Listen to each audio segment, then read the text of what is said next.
Hello, good evening. आवाज आ रही मेरी? यस सर, आ रही है। Yes sir. Good evening sir.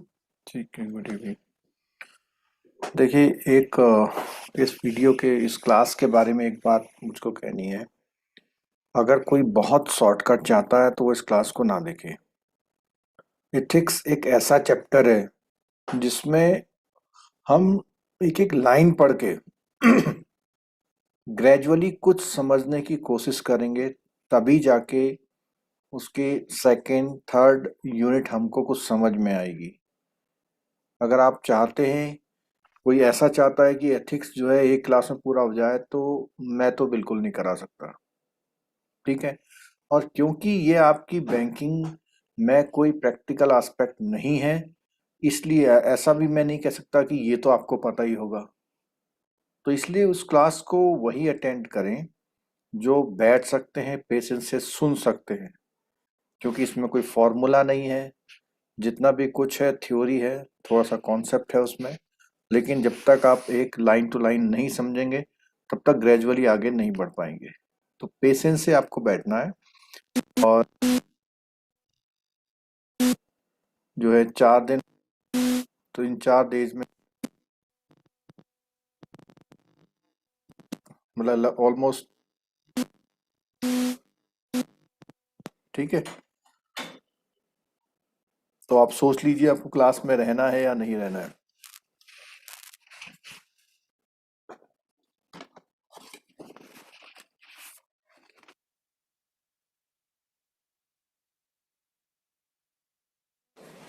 Hello. तो शुरू करें। एथिक्स की पहली क्लास है।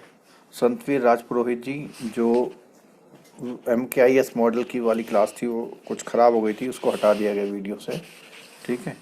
और ये जो है आज की ये पहली क्लास है, क्योंकि वो पहली वाली क्लास ना करके इसको हमने 9 से कर दिया था, जिससे सब लोग आ जाएं। कुछ लोग अटेंड नहीं कर पाते क्लास को। ठीक। अगर आपको लगता है कि इससे कुछ फ़ायदा होने वाला, तभी आप क्लास में रहिए। शॉर्टकट या MCQ वाली क्लास बहुत सारी चल रही हैं, आप वो अटेंड कर सकते हैं। ठीक। तो शुरू करते हैं हम लोग। और ये जो है इसका पहला टॉपिक हम लोग शुरू करेंगे।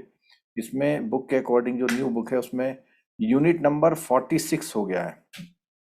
Unit number 46। और हाँ, इस वीडियो को देखने के बाद आप इसी चैप्टर की एक शॉर्ट वीडियो बनी है, उसको देखिएगा। मस्त रिवाइज होगी ये क्लास। ठीक है।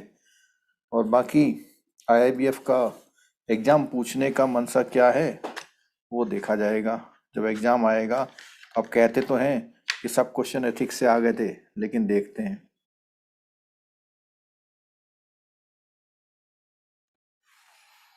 चलिए, तो इस टॉपिक में एथिक्स और बिजनेस एथिक्स और उसके साथ में बैंकिंग, तो 3 चीजें हैं, और उसको इंटीग्रेट करके देखा गया है।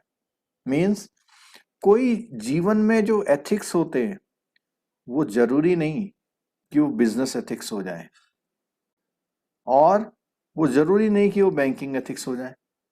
तो ये इन तीनों को इंटीग्रेट करके, बैलेंस करके इस चैप्टर में समझाया गया है। ये चैप्टर 1 बाय 1 पढ़ने से आपको केवल एग्जाम ही नहीं, और भी कुछ चीजें जो है हमें इसमें मालूम होगी। ठीक है। तो हम स्टार्ट कर रहे हैं इसको। तो इसमें क्या है, कॉन्सेप्ट ऑफ एथिक्स बताया गया है, और value. Concept of ethics and value, दो चीजों का, एथिक्स का और वैल्यू का कॉन्सेप्ट क्या है। And also differentiate between business ethics and value. तो पहले एथिक्स है, फिर वैल्यू है, फिर बिजनेस एथिक्स है, और वैल्यू है। ठीक है। It tries to split the myth regarding business ethics. Means business ethics के मिथ और उसकी रियलिटी में, मतलब डिफरेंस बताया गया इसमें। We have focused on principles and practices of the business ethics which are helpful in running a successful business. तो business ethics में कौन सी चीजें वो बताई गई है। We have also explained what ethical crisis in business is, and how it can be prevented and how an organization can overcome such situation by following ethics. तो उसने कहा कि जो यहाँ पे इन्होंने एक्सप्लेन किया हुआ है कि एथिकल क्राइसिस क्या है, एथिक्स की तंगी चल रही है, तंगी मीन कि एथिक्स नहीं है, कम दिखने को मिलता है बिजनेस में, और इसमें ये बताया गया है कि हम ऐसी सिचुएशन से कैसे ओवरकम हो, कैसे हम ओवरकम हो, और जो एथिकल प्रैक्टिसेस हैं उनको फॉलो करें, maintaining the resilience of business. Ethical practices are extremely important for banking industry, which is the backbone of the every economy. तो बैंकिंग में एथिक्स बहुत जरूरी है, तब क्योंकि वो इकोनॉमी को बेस करती है, बैकबोन है. The banking sector functions on one of the key principal of ethics, trust worthiness. अब एक बात आई यहाँ पर कि ट्रस्ट वर्दीनेस होना सबसे इंपॉर्टेंट है बैंकिंग में.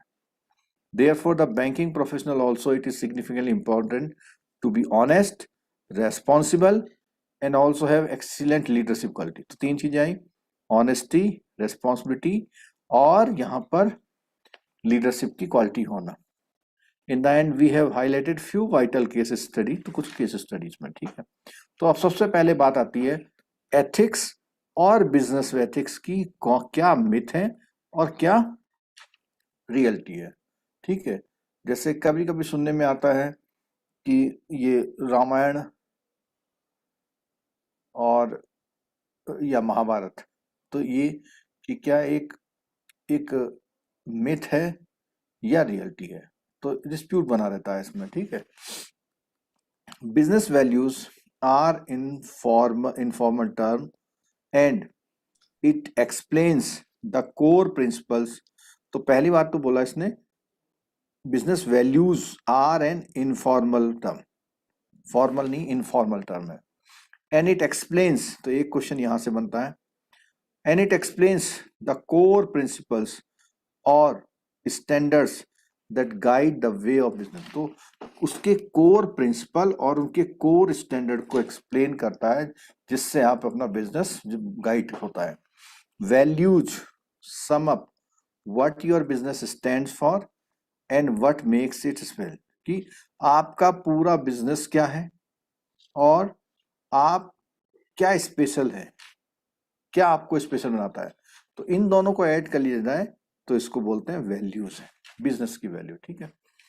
Business ethics has been defined as established principle and standards that guide behaviour in the world of business. तो यहाँ पर बिजनेस एथिक्स की बात आ रही है यहाँ पे. तो उसने कहा जो एस्टेब्लिश्ड प्रिंसिपल और स्टैंडर्ड हैं जिनसे हमारे जो बिजनेस, दुनिया का बिजनेस का बिहेवियर गाइड कर होता है, जिनसे चलता है. Investors, employees, customers, interest groups and legal system and the community often determine whether a specific action is right और रॉन्ग. तो यहाँ पर एक पॉइंट आया, क्या सब लोग किसी न किसी चीज पे सोचते हैं ये सही है या गलत है. क्वेश्चन है राइट और रॉन्ग, एथिकल और अनएथिकल, क्या ये एथिकल है या अनएथिकल है, ठीक. Although these groups are not necessarily right, their judgement influence society's acceptance. तो उनके जो जजमेंट हैं सोसाइटी की एक्सेप्टेंस को इन्फ्लुएंस करते हैं और रिजेक्शन करते हैं. वो एक्सेप्ट करेंगे या रिजेक्शन करेंगे of a business and it's activity, उस बिजनेस को एक्सेप्ट करेंगे या नहीं करेंगे. तो यहाँ पर ये बात आ रही है कि कोई भी काम है, कोई भी बिजनेस है, तो उसमें ये पहले से क्या होता है, जितने भी स्टेक होल्डर है, इन्वेस्टर है, एम्प्लॉय है, कस्टमर है, इंटरेस्ट ग्रुप है, लीगल सिस्टम है, वो ये देखते हैं कि स्पेसिफिक एक्शन सही है या गलत है, अनएथिकल है और अनएथिकल है, ठीक है, एथिकल है और अनएथिकल.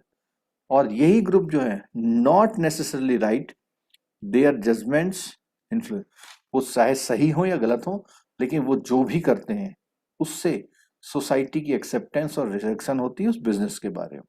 वो तो अच्छा ही सोच के करते होंगे.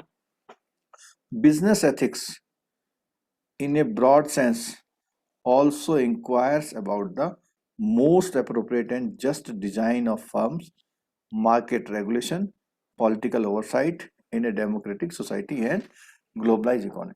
तो यहाँ पर ये बता रहा है जो बिजनेस एथिक्स हैं ब्रॉड सेंस में इंक्वायर करते हैं मोस्ट अप्रोप्रिएट और जस्ट डिजाइन फॉर फर्म।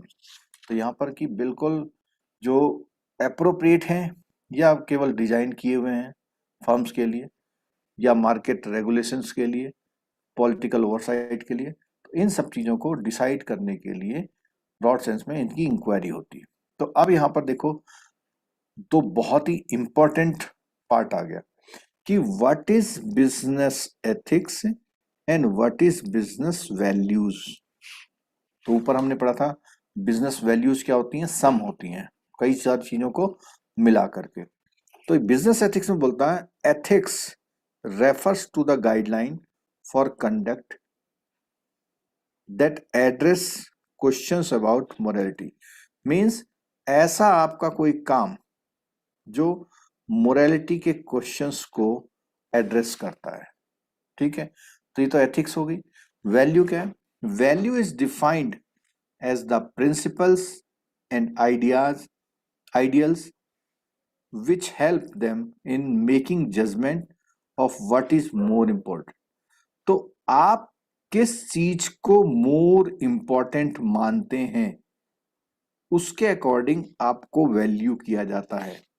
अगर आप अच्छे डिसीजन को, अच्छे जजमेंट को करते हैं तो आपकी वैल्यू अच्छी हो जाएगी, और आप खराब को करते हैं तो क्या हो जाएगी?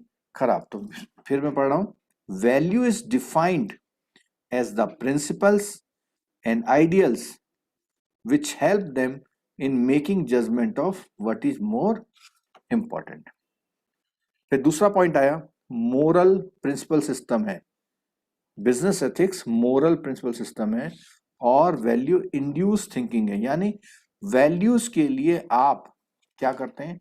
बहुत सारी चीजें सोचते हैं, ठीक है, और उन चीजों को इंप्लीमेंट करते हैं, वो आपकी बिजनेस वैल्यू है। ठीक है, what is morally correct, incorrect और इन द गिवन सिचुएशन। उस सिचुएशन में क्या सही है क्या गलत है। वैल्यू क्या कहती है? What we want to do और अचीव। ये तो करेक्ट और इनकरेक्ट बता रहा है, आपने सही किया या गलत किया। सही करा या गलत करा एथिक्स है। ठीक है, आप क्या करना चाहते हैं? आपने अगर गलत करा तो आपकी बिजनेस वैल्यूज खराब है, आपने अच्छा किया तो आपकी बिजनेस वैल्यू अच्छी हो जाएगी। मैग्नीट्यूड ऑफ राइटनेस और रॉन्गनेस ऑफ वंस ऑप्शन, कि किसी के ओपिनियन में, किसी के ऑप्शंस में कि आपने कितना सही किया या कितना गलत। एक तो होता है गलत सही करना तो हो गया, लेकिन उसका मैग्नीट्यूड क्या है, बहुत घोर अपराध तो नहीं कर दिया आपने। तो बिजनेस एथिक्स में इतना ऊपर नीचे चलता है। ठीक है, it explains the level of significance, कि जो आपने उसको कितना सिग्निफाई किया हुआ, आपके अकॉर्डिंग वो कितना सिग्निफिकेंट है, ये चीज डिसाइड होती है बिजनेस वैल्यू। ठीक है, तो बिजनेस एथिक्स और बिजनेस वैल्यू। बिजनेस वैल्यू को अगर मैं कहूं, what you perceive, what you do, ठीक है, और यहां पर क्या है? व्हाट यू थिंक, आप सोचते क्या है। एक तो करने से आपका जो परसीव करते हैं और करते हैं उससे आपकी बिजनेस वैल्यू जनरेट होती है, लेकिन business ethics overall society, market तय करती है। Myths versus reality. In an organisation business ethics aids in prioritising moral values. जो आपकी मोरल वैल्यूज है इन द फर्म, उनको प्रायोरिटाइज करना बिजनेस एथिक्स से, मतलब उसमें मदद मिलती है। बिजनेस एथिक्स से मदद मिलती है, सहायता मिलती है आपको अपने मोरल वैल्यू को प्रायोरिटाइज करने की, क्या करना चाहिए या नहीं करना, ये बिजनेस एथिक्स तय करता है। And also ensure behaviours are aligned with those value. जो आप बिहेवियर शो कर रहे हैं, क्या वो उन वैल्यूज से अलाइंड है? Yes, yet myths about the business, myths about business ethics keep thriving. Some of these myths either arise from general spectacles, some of these myths either arise from general skepticism pertaining to the concept of ethics or from limited और elementary opinion about ethical dilemmas। तो देखो यहाँ पर जो इसमें explain करना चाह रहा है वो ये कह रहा है कि क्या मिथ है, क्या रियलिटी है। सबसे पहले उसने बताया कि जो आपकी मोरल वैल्यू को प्रायोरिटाइज करे, उसमें मदद करे, वो आपके बिजनेस एथिक्स हैं। ठीक है। Myths about business ethics keep thriving. Some of these myths either arise from the general skepticism pertaining to the concept of ethics or from limited or elementary opinion about ethical dilemma। तो अब यहाँ पे देखो, यहाँ ये कहता है ethical dilemma. कहते हैं अब क्या करें, आपको पता है कि ये गलत है लेकिन आपको करना भी पड़ रहा है, तो वहां पर एथिकल डिलेमा है। एथिक्स से मना हो रही है लेकिन आपको करना है, तो आप मजदार में फंस जाता बोलते हैं। ठीक है। तो यहाँ पे फ्रॉम लिमिटेड और elementary opinions about ethical dilemma. तो अब यहाँ पर मिथ्स वर्सेस रियलिटी में ये कुछ पॉइंट हैं। देखिए, पहला point, myths says that business ethics modifies peoples behaviour. जो बिजनेस एथिक्स हैं उनको देखकर लोगों का बिहेवियर मॉडिफाई होता है, क्योंकि बिजनेस एथिक्स पहले से क्या है, सेट है। वो किसी के लिए कुछ, किसी के लिए कुछ नहीं है। वैल्यूज अलग अलग हो सकती हैं लेकिन बिजनेस एथिक्स सेट है कि हाँ ये गलत है या सही है। they cease to be what they are, which comes in a way of realization of their full potential. However, in reality, business ethics is all about managing values। जो मैंने अभी आपको बताया कि वैल्यू को मैनेज करना, आप क्या सोचते हैं उसको मैनेज किससे किया जा सकता है, बिजनेस एथिक्स से, जो कि ऑलरेडी क्या है, बोलो, वैल्यूज फिक्स होती हैं या एथिक्स फिक्स होते हैं?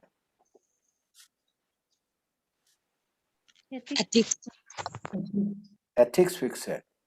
वैल्यूज हर एक की डिफर कर सकती हैं लेकिन बिजनेस एथिक्स ग्लोबलाइज, सोशल और कॉमर्शियल फिक्स होता है।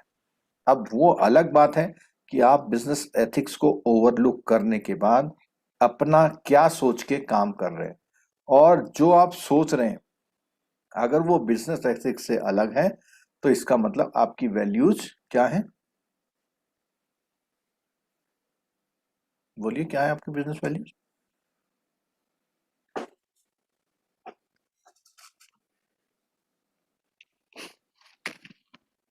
बोलो, आपकी बिजनेस वैल्यू जो है कमजोर है, खराब है, अच्छी नहीं है। ठीक है। और इससे आपकी ब्रांड में फर्क पड़ सकता है। ठीक है।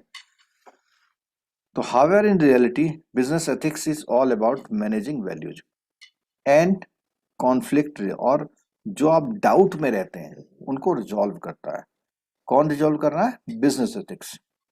More over conflict management is what business ethics stresses the most upon. तो यहां बोला कि मोर ओवर, इसमें जो सबसे बड़ी जो वो है conflict management. Conflict management is what business ethics stresses the most upon. उसका ज्यादा जो जोर रहता है बिजनेस एथिक्स पर का वो रहता है कॉन्फ्लिक्ट मैनेजमेंट में। However there could be some conflict between individual and organisational ethics. अब देखो यहां फर्क आ गया। अभी तक क्या था कि हम एथिक्स की बात कर रहे थे, एथिक्स की बात कर रहे थे, और एथिक्स में हम कौन से एथिक्स की बात कर रहे थे? बिजनेस एथिक्स की। लेकिन यहां पर ये तो ऑल अराउंड हो गया। अब बात आई, ये यूनिवर्सल है। जो बिजनेस एथिक्स क्या है, वो यूनिवर्सल हैं, लेकिन आप यहाँ पर एक पर्सन और यहाँ पर एक इंडस्ट्री, इनके भी एथिक्स अलग अलग हो सकते हैं, इनके एथिक्स भी अलग अलग हो सकते हैं। तो इन दोनों के एथिक्स में वो बोल रहा है यहाँ पे there could be some conflict between individuals and organisational ethics which can be eased out. और जो ये कॉन्फ्लिक्ट है, इस कॉन्फ्लिक्ट को सेट करने कौन आता है? आप लोगों से आंसर चाहिए मुझको। चाहे 10 लोग रहें क्लास में, लेकिन वो क्लास को समझें तो रहें। मैंने आपको पहले बता दिया कि ये थोड़ा बोरिंग लग सकता है, लेकिन क्योंकि थ्योरी का टॉपिक है, बैंकिंग में आपने पहले कभी पढ़ा नहीं, ठीक है, तो आपको बहुत गहराई से समझना होगा। बोलिए। पीपल बिहेवियर, कॉन्फ्लिक्ट है, कॉन्फ्लिक्ट किसके बीच में है? इंडिविजुअल और ऑर्गेनाइजेशन एथिक्स। ऑर्गेनाइजेशन के। और इसको ईज आउट कौन करता है? People behaviour. नहीं नहीं, जो बिजनेस के एथिक्स हैं, जो यूनिवर्सल है, जो यूनिवर्सल है, वो हमारे इंडिविजुअल और ऑर्गेनाइजेशन के एथिक्स के बीच में जो कॉन्फ्लिक्ट होता है उसको ईज आउट करते हैं। जो नॉर्म होते हैं, उसके नॉर्म जो होते हैं वही जो नॉर्म्स रूल्स कह हैं। सकते हैं, पर क्या फर्क होता है कि नॉर्म्स तो कोई बनाता है, यस, एथिक्स कोई बनाता नहीं है। भाई, घर में बोलते हैं कि कोई बड़ा आए तो उसको नमस्ते करो, ठीक है, यस, तो यस। क्या सरकार ने बना रखे नॉर्म्स? नहीं। नहीं। नहीं। तो ये वैल्यूज हैं हमारी, ठीक है, इसको हमने अच्छा मान रखा है, हमने इसको पहले से यूनिवर्सली अच्छा मान रखा, तो जो भी चीज अच्छी है वो यूनिवर्सल एथिक्स में आ गई, ठीक है। सर लेकिन अब ये बात तो आती बिहेवियर में ही आ जाएगा ना। है, एक इको होने लगा। वो उनका माइक खुला होगा ना। सर ये तो लेकिन बिहेवियर में ही आ गया ना। नहीं नहीं, बिहेवियर अलग चीज होती है। देखो, आपको नमस्ते करना, आपको कोई आ रहा तो नमस्ते कर रहे हैं, तो वो आपका बिहेवियर नहीं है। नमस्ते करना आपका बिहेवियर नहीं है। बिहेवियर ये हो सकता है कि नमस्ते कैसे कर रहे हैं। हाँ। बिहेवियर, बिहेवियर क्या है? एक अंदाज है आपका, आप वो काम कैसे करते हैं, ठीक है। चलो और आगे देखते हैं जरा। It is also a belief in many organisation that most of their human resources are already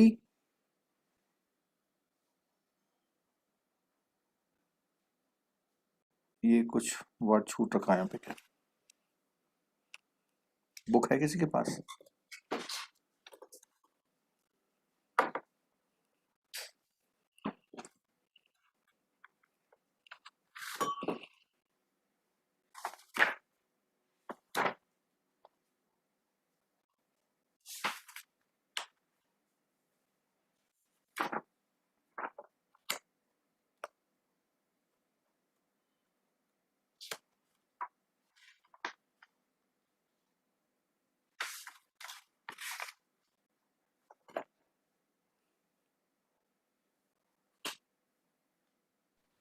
already ethical and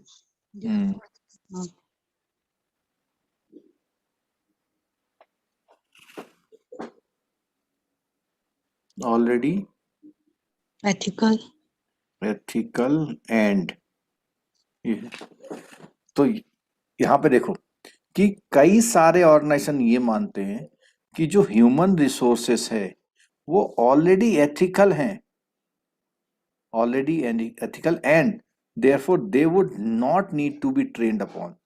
वो ये मानते हैं कि ये इन्हें सब पता है, अच्छी चीजें सब पता है, इन्हें ट्रेनिंग की जरूरत नहीं है। However in reality when managers have to face complex ethical dilemma, जिसमें मैंने बोला कि अब फंस गया हो, क्या करें? They often find it hard to resolve the same because there is a conflict of principle that varies among different interests. लोगों के अलग अलग इंटरेस्ट के कारण वो अलग हो जाता है और वो उस कॉन्फ्लिक्ट को फेस करने में प्रॉब्लम फेस करते हैं. To act ethically is difficult and complex. Therefore, organizational ethics will challenge the choice that are equally logical and help the managers to navigate the gray area. तो यहां पर ये बोल रहा है कि जो ऑर्गेनाइजेशन के एथिक्स हैं, यहां पर क्या किसी ऑर्गेनाइजेशन के एथिक्स गलत हो सकते हैं? आप लोग बताइए. नहीं, नहीं हो सकते। बिल्कुल हो सकते हैं. गलत तो कोई भी हो सकता है, नहीं नहीं नहीं, नहीं. ऑर्गेनाइजेशन हो, पर्सनल हो, सबका हाँ, गलत हो सकता है। गलत हो सकता है. हाँ, तो यहां पर लेकिन उसके अगर एथिक्स गलत हैं तो उसका रिजल्ट उसको भुगतना पड़ता है बाद में, क्योंकि पब्लिक या सोसाइटी जानती है कि सही क्या और गलत क्या. ठीक है. अभी जैसे मैं इस बारे में बताऊं कि सरकार चल रही है हमारी, ठीक है, आप किसी भी पार्टी को सपोर्ट करते हैं, तो अगर मैं ये पूछूं कि कौन सी पॉलिटिकल पार्टी के एथिक्स अच्छे हैं, क्या जवाब आएगा आपका? जिस पार्टी से रहेंगे उसके अच्छे बताएंगे। आपको पता है अच्छे नहीं है, लेकिन बताएंगे, जी। लेकिन सर ethical बताएंगे. dilemma हो गया ना. तो ऑर्गेनाइजेशन के एथिक्स खराब हो सकते हैं और वो चैलेंज करते हैं आपको कि आप क्या चॉइस कर रहे हैं, और जो आपकी चॉइस है वो equally logical and help the manager to navigate the grey area, और मैनेजर को हेल्प करती है कि भाई ये चीज गलत हो रही है. ठीक है. तो क्यों? क्योंकि उसने बोला कि ये जो एथिकली एक्ट करना डिफिकल्ट भी है और क्या है, कॉम्प्लेक्स भी है. ठीक. जैसे आपको प्राइवेट की बात बता रहा हूं मैं. प्राइवेट में बोला आज शाम तक 2 हाउसिंग लोन हो जाने चाहिए, चाहे कैसे ही करके लाओ. ठीक है. तो यहां पर जब उसने बोला चाहे कैसे ही करके लाओ, ये ऑर्गेनाइजेशन के एथिक्स हैं, उसे तो बिजनेस चाहिए. ठीक है. आगे देखो. अनदर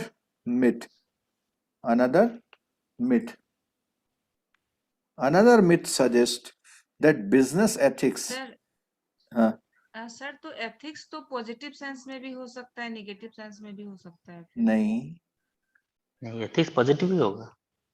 एथिक्स फिर- जो होंगे, मैंने सर, बताया ना, मैंने बताया जो वेलफेयर ऑफ द सोसाइटी है, वर्ल्ड है, सिटीजन्स है, ठीक है, तो वो चीज यूनिवर्सल एथिक्स में आता है. लेकिन यहां पर किसी ऑर्गेनाइजेशन का, किसी इंडिविजुअल का, इन दोनों का एथिक्स अलग अलग हो सकता है, उनकी सोच अलग अलग हो सकती है. और जो बिजनेस एथिक्स है, जैसे सोसाइटी के एथिक्स, ऐसे बिजनेस में भी एथिक्स होते हैं. तो बिजनेस के एथिक्स में ऑर्गेनाइजेशन और इंडिविजुअल के जो अपने एथिक्स हैं, जो उनकी सोच है, वो कॉन्फ्लिक्ट करती है. ठीक है. तो एथिक्स कभी भी, बेसिकली एथिक अगर वर्ड बोल रहे हैं तो ये अच्छा ही है. ओके. कोई भी खराब चीज वो एथिकल नहीं हो सकती, वो अनएथिकल है. एथिकल डिलेमा मतलब दोनों अच्छे में से क्या चूज करना है, वही है, तो अच्छे ही होते हैं। एथिकल डिलेमा में दो ऑप्शन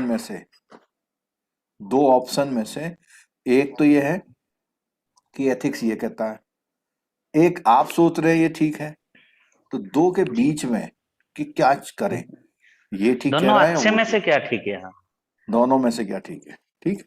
ओके. तो another method suggest that business ethics is the privilege of philosophers and theologian।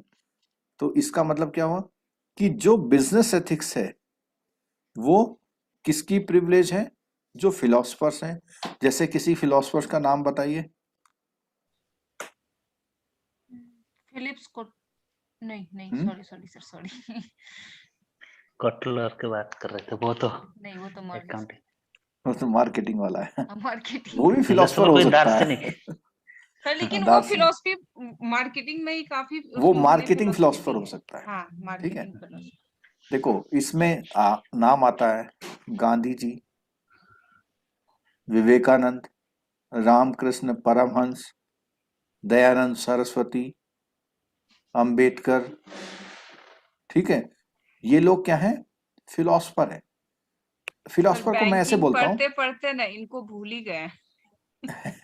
नहीं, फिलोसफर का मतलब है, यहां पर फिलोसफर का मतलब है कि एक जीवन जीने का तरीका जो होता है। किसी ने कहा अहिंसा पे काम करो, किसी ने कहा दया करो, तो अलग अलग चीजें हैं। किसी ने कहा कि जितने भी लोग हैं सबको इक्वल ट्रीट करो, तो अलग अलग उनकी जीवन जीने की फिलॉसफी है। और थियोलॉजिस्ट यानी उनकी थ्योरीज है जो, ठीक है। तो इनके बीच में, तो इनसे निकलने वाली चीज है ये। इन्होंने बोला, किन्होंने? मतलब एक मिथ है कि ये जो बिजनेस एथिक्स हैं कहाँ से निकल के आए? फिलोसफर से और थियोलॉजियन से। ठीक है। It is also said that there is no such predetermined term as business ethics that can be debtor organizations should go about their routine activity। तो यहां पर ये ना कि कुछ भी चीज ऐसी नहीं है बिजनेस एथिक्स में जो क्या है? प्री डिटरमाइंड है। ठीक है। It is considered as a fad with no regist application। The majority of this can be attributed to lack of interest and involvement of bus managers in the process of ethical decision making। तो इसने बोला कि majority of this can be attributed to lack of interest, कि अगर आपका interest नहीं है किसी चीज में, तो मेजोरिटी ऑफ जो है ये चीजें वो एट्रीब्यूट हो सकती हैं। And involvement of the manager in the process of ethical decision making। The fact is, business ethics has a lot to do with the daily operation of an organization। तो पहली बात इसने बोली, अब इसमें देखो मिथ क्या है। मिथ इसने बोला कि बिजनेस एथिक्स जो है, जो फिलोसफर्स ने या थियोलॉजियन ने बोला है उसको मान लो। लास्ट में बोल रहा है कि बिजनेस एथिक्स जो है वो daily operation of an organization. The fact is, business ethics has a lot to do with the daily operations of the organization। कि बिजनेस एथिक्स में जो डेली आप ऑपरेशन कर रहे हैं ऑर्गेनाइजेशन में, उनसे बहुत मतलब रखता है। देयर इज नथिंग नोवेल, कुछ भी एकदम नोवेल नहीं है about business ethics. Is also, मतलब उसने बोला कि बिजनेस एथिक्स में कुछ भी नोवेल नहीं है। तो बोलता है it is considered to be something that only affirm that we all already know and what we naturally aspire for. कि हम लोग पहले से जिसको जानते हैं या हम लोग उसको करने के लिए एस्पायर होते हैं। However, proponents of this view ignore that business ethics safeguards the interest of the stake holder. तो एक बात यह बोल रहा है कि दिस व्यू इग्नोर, अगर आप इस व्यू पे रहेंगे, कौन से व्यू पे रहेंगे?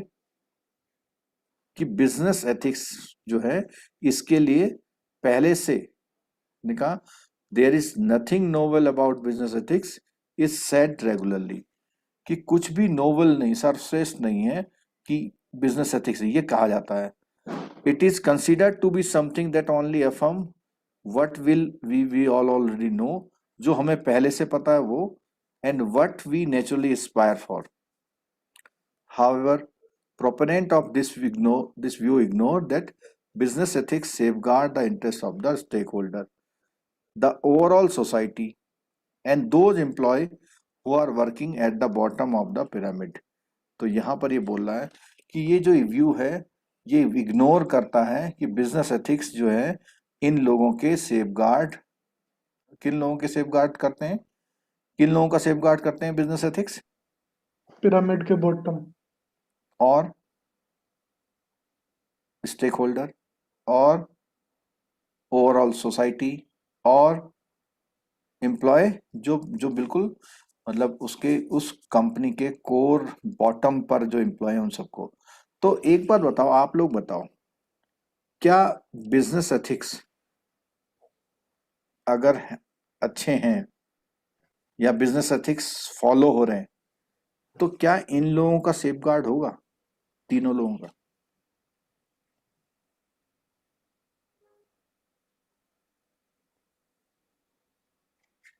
हाँ सर होगा। बिजनेस एथिक्स अच्छे हैं तो इनका सेफगार्ड होगा। अब सेफगार्ड से मतलब ये नहीं कि उनकी बहुत कमाई हो जाएगी, बहुत प्रॉफिट कमा लेंगे। कई बार कंपनी बहुत प्रॉफिट कमाती है लेकिन अचानक डूब जाती है। तो जो बिजनेस एथिकल कंपनी होगी वो बहुत कमाई नहीं भी कर रही होगी लेकिन वो सबके लिए सेफगार्ड करती है। Functioning of an organization can not be in a program manner, means organization को फंक्शन करने के लिए सब कुछ रेडी बिल्ट प्रोग्राम नहीं है। बहुत चीजें बीच में ऐसी आती हैं जिसमें आपको क्या करना पड़ता है। जैसे ये पहले ही बता रहा कि हम डिलेमा में आ जाते हैं, अब क्या करें।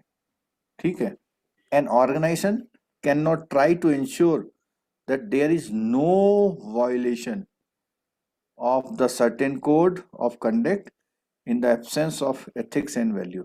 तो यहां पर क्या बोल रहा है कि वो बिना एथिक्स और वैल्यू के प्रेजेंस के ऐसा नहीं कर सकती कि वो कोई भी गलती वायलेट करने की ना करे। इस लास्ट लाइन को कोई समझाएगा क्या बोला इसमें? कि कोई भी organisation can not try to ensure that there is no violation without या in the absence of ethics and value.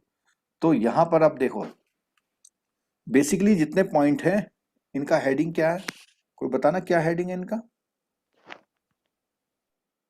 Myths versus reality. Myths versus reality. तो मिथ्स तो शुरू में लिखा हुआ है और लास्ट लाइन क्या है इसकी? रियलिटी है। शुरू में उसने बोला कि देयर इज नथिंग, उसने कहा कुछ भी तय नहीं है, कुछ भी नोवेल चीज मतलब बहुत अच्छी चीज पहले से तय नहीं है। लास्ट में बोलता है कि अगर आपको बिना कोई वायलेशन ऑफ सर्टेन कोड के कोई काम करना है तो आपके पास क्या होने चाहिए?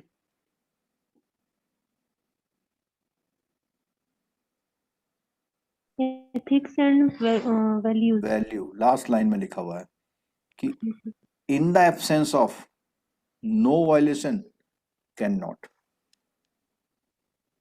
कि इसकी एब्सेंस में कोई वायलेशन ना हो ऐसा नहीं हो सकता। ठीक है, अगर आपको वायलेशन से बचना है तो आपके पास क्या होने चाहिए? Ethics and values. अब अगला मिथ क्या है? Business ethics is all about good guys sermonising to the bad guys. ठीक है, कि इसका मतलब क्या है कि बिजनेस एथिक्स से कहते हैं वो चीज है जिसमें गुड गाइज जो है बैड गाय को क्या कर रहा है? सरमोनाइज कर रहा है। सरमोनाइज का मतलब क्या होता है? उपदेश।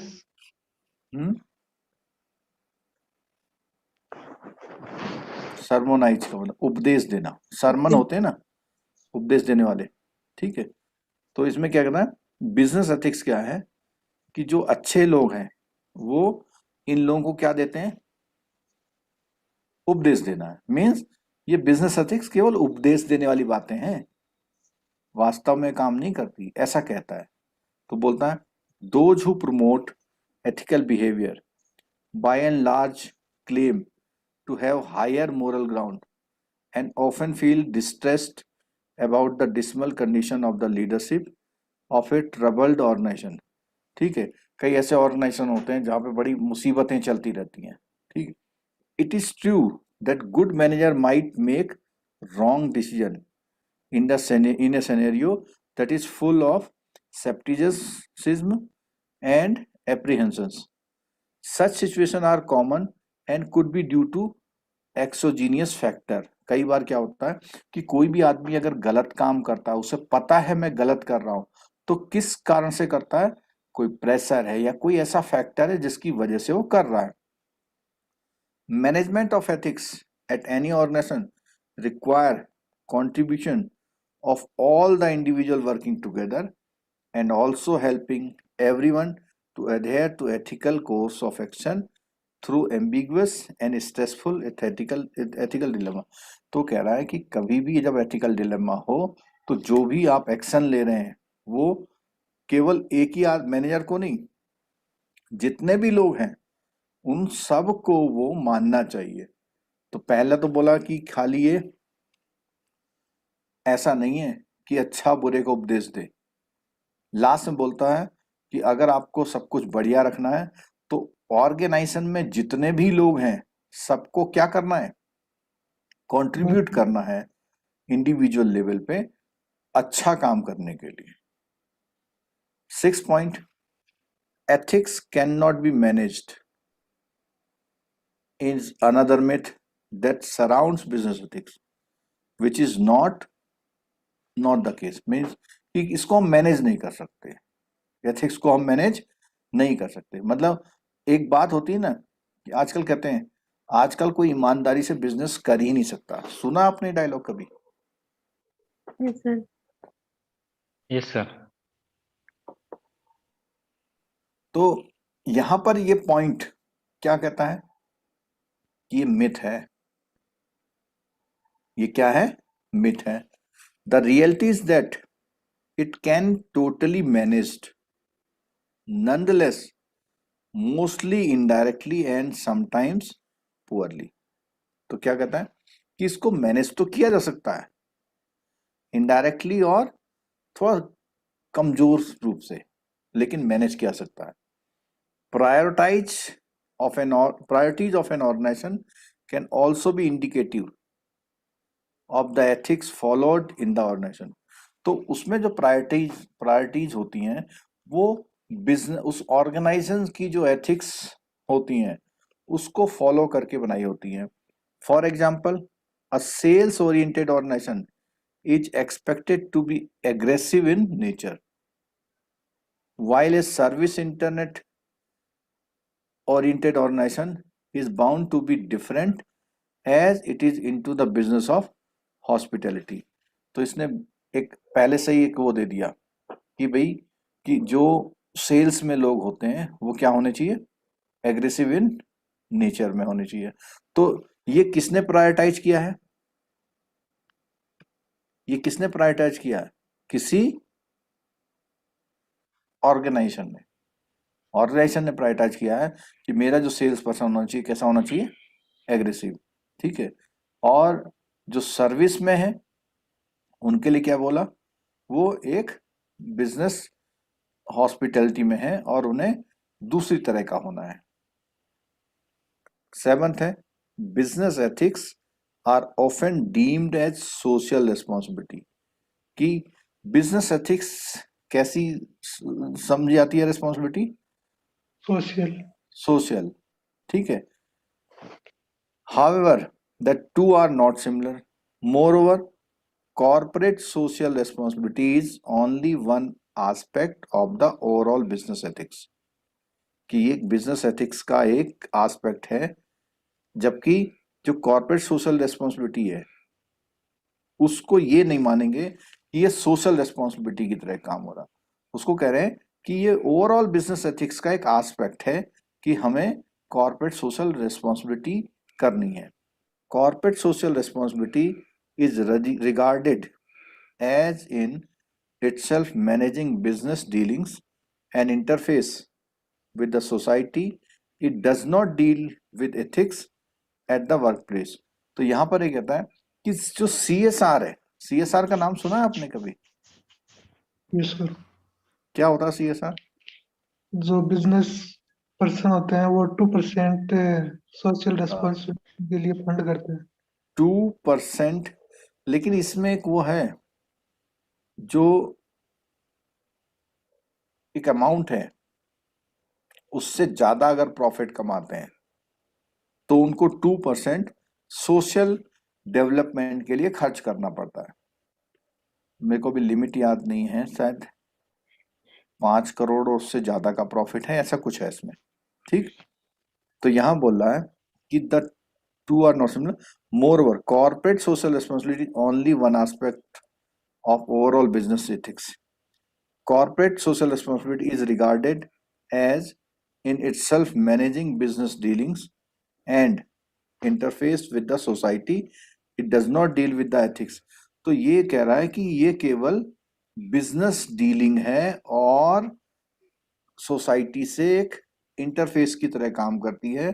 It does not deal with the ethics of the work place, कि बाहर तो वो एथिक्स दिखा रहा है, लेकिन क्या उसके वर्क प्लेस पर एथिक्स है ये चेक नहीं करता। However both fall under the continuum of the business ethics. और बिजनेस एथिक्स क्या कहते हैं कि आप सोसाइटी से भी अच्छा काम करें और किनसे और अच्छा काम करें, अपने एम्प्लॉयज वर्कर्स एम्प्लॉय से भी अच्छा काम करें। ये नहीं कि आप एम्प्लॉय के लिए तो बहुत क्रूअल है लेकिन आप सोसाइटी के लिए अच्छा काम कर रहे हैं, तो वो बिजनेस एथिक्स नहीं हुए। बिजनेस एथिक्स में आपको बाहर वाले लोग और अंदर वाले लोग दोनों के बारे में सोचना है। ठीक है, तो इस पॉइंट में मिथ क्या था? मिथ ये था कि लोग सोचते हैं कि बिजनेस एथिक्स किसके बारे में होता है, सोशल रेस्पॉन्सिबिलिटी। हाँ, लेकिन ये सोशल रिस्पॉन्सिबिलिटी के अलावा आपके जो डिपार्टमेंट है, ऑर्गेनाइजेशन है, उनके वर्कर पर भी काम करता है। ठीक, business ethics definition, principles and practices. Definition क्या है, उसके प्रिंसिपल क्या है और प्रैक्टिस कैसे होता है। According to Adam Smith, Adam Smith कौन है? एक कैपिटलिस्ट इकोनॉमिस्ट है। Both customer and industry coexist for the benefit of each other. Ethics involve both internal stakeholder, employee, as well as stakeholder, external, investor, lender or customer. Ethics in business also spread out the intercorporate relationship. An organization must protect the interest of the internal and external stakeholders, and therefore arises the need to have a proper corporate governance system in place. तो यहाँ पर ये कह रहा है कि जो organisation है उसको प्रोटेक्ट करना चाहिए इंटरनल और एक्सटर्नल स्टेक होल्डर का interest, and therefore arises the need to have a proper corporate governance system in place. इसलिए तो इसने पहली बात तो यह है कि एडम स्मिथ साहब ने कहा कि इंडस्ट्री और कस्टमर दोनों का बेनिफिट को एग्जिस्ट है, एक से दूसरे का, दूसरे से पहले का बेनिफिट होता है। ठीक है, एक से एक के लिए नहीं चल रहा काम। सेलर्स जो सेल कर रहा है वो कंज्यूमर के लिए कर रहा है, कंज्यूमर जो बाय कर रहा है वो सेलर के लिए कर रहा है, दोनों एक दूसरे के लिए काम कर रहे हैं। Business is a part of society and business firms function with the society. तो बिजनेस सोसाइटी का पार्ट है और business firms function with in society. और बिजनेस जो है कहाँ काम करती है, मीन्स आप सोसाइटी के लिए अच्छा नहीं करेंगे तो सब बेकार है। क्यों? क्योंकि आप जो भी काम कर रहे हैं वो सोसाइटी के अंदर कर रहे हैं, thus affecting everyday human life. Consequently, a business organization cannot estrange itself from the notion and the principle of good and bad that are formed by human society. तो ह्यूमन सोसाइटी ने जो भी good और bad के principal form किए हैं, ठीक है, क्या कोई भी सोसाइटी बैड प्रिंसिपल फॉर्म करना चाहेगी? नहीं। तो हमें अल्टीमेटली जो सोसाइटी है और हमें बिजनेस किसके बीच में रह के करना है? सोसाइटी के बीच। सोसाइटी के और किन के लिए करना है, सोसाइटी के लोगों के लिए करना है। तो इसलिए जो सोसाइटी जो अच्छा या भला कह रही है उसको हम उसको किनारे नहीं कर सकते। Also an organization can not contain its liability and disregarded from its responsibility towards the society. तो यहां बोलना है कि हम जो है also an organization can not contain its liability, और ना तो वो लाइबिलिटी बियर कर सकता है ना ही डिसरिगार्ड कर सकता है अपनी रिस्पॉन्सिबिलिटी। यानी पूरी तरह वो लाइबिलिटी भी नहीं ले सकता और वो डिसरिगार्ड भी नहीं कर सकता।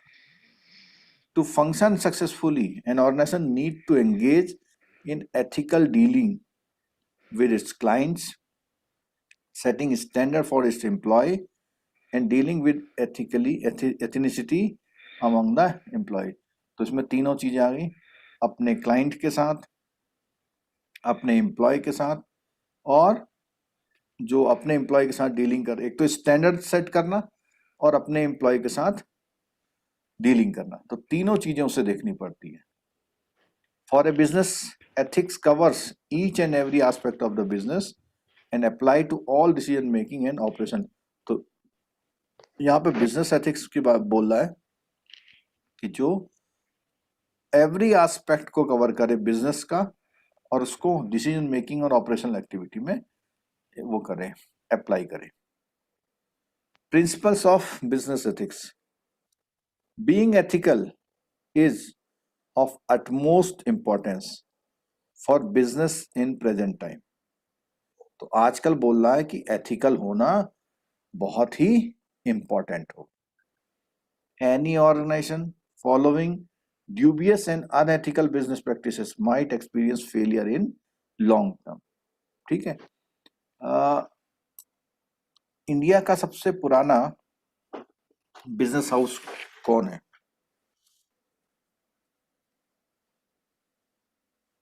टाटा। टाटा। ठीक है। आपको मालूम है टाटा में जो लोग जॉब करते हैं वो क्या कहते हैं?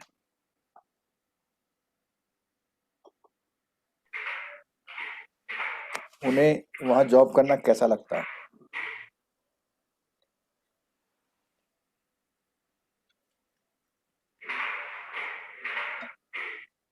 वो है प्राइवेट, लेकिन अपने आप को वो क्या समझते हैं? गवर्नमेंट। गवर्नमेंट। ये भी उसकी एक बिजनेस एथिक्स है, इसीलिए इतने सालों से चल रहा है वो। ठीक है। किंगफिशर फेल हुआ, किंगफिशर एयरलाइन फेल हुआ। हाँ सर। वो फेल होने के पीछे बिजनेस एथिक्स ही वो कारण थे। तो वो कहता है कि आजकल एथिकल होना बहुत जरूरी है, और लॉन्ग टर्म में अगर आपको करना है तो करना है, which in turn would tarnish the reputation of business. अगर आप खराब एथिकल वाले हैं तो आपकी रेपुटेशन खत्म कर देगा। Every organization needs to have standard code of ethics. तो सबको अपने स्टैंडर्ड कोड ऑफ एथिक्स रखने हैं। दस ethics is a discipline which should be developed meticulously and practice persistently। कि डेवलप करना है और उसको प्रैक्टिस भी करना है। ठीक है। तो एथिक्स को यहाँ पे एक नाम दे दिया। क्या नाम दिया? एथिक्स क्या है?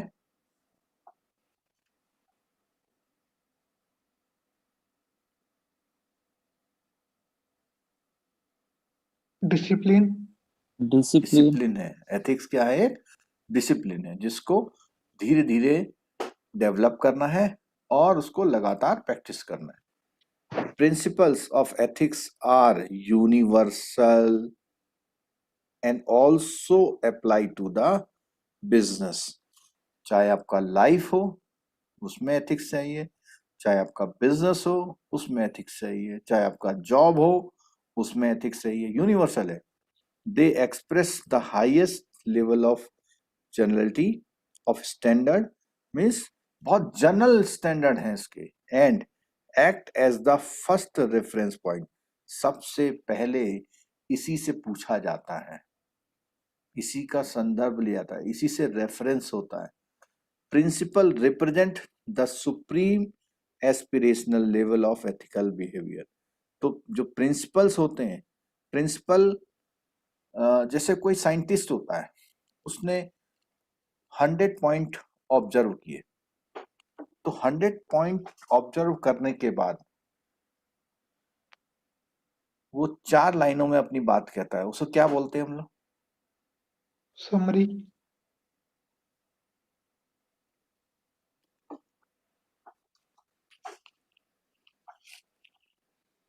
आपने देखा होगा कि जितने भी साइंटिस्ट होते हैं Just कहते हैं, जैसे बर्नौली प्रिंसिपल्स सुना कभी? हाँ सुना है। सुना है। सुना है ना? मीन्स वो एक समराइज करके उसको बोलता है।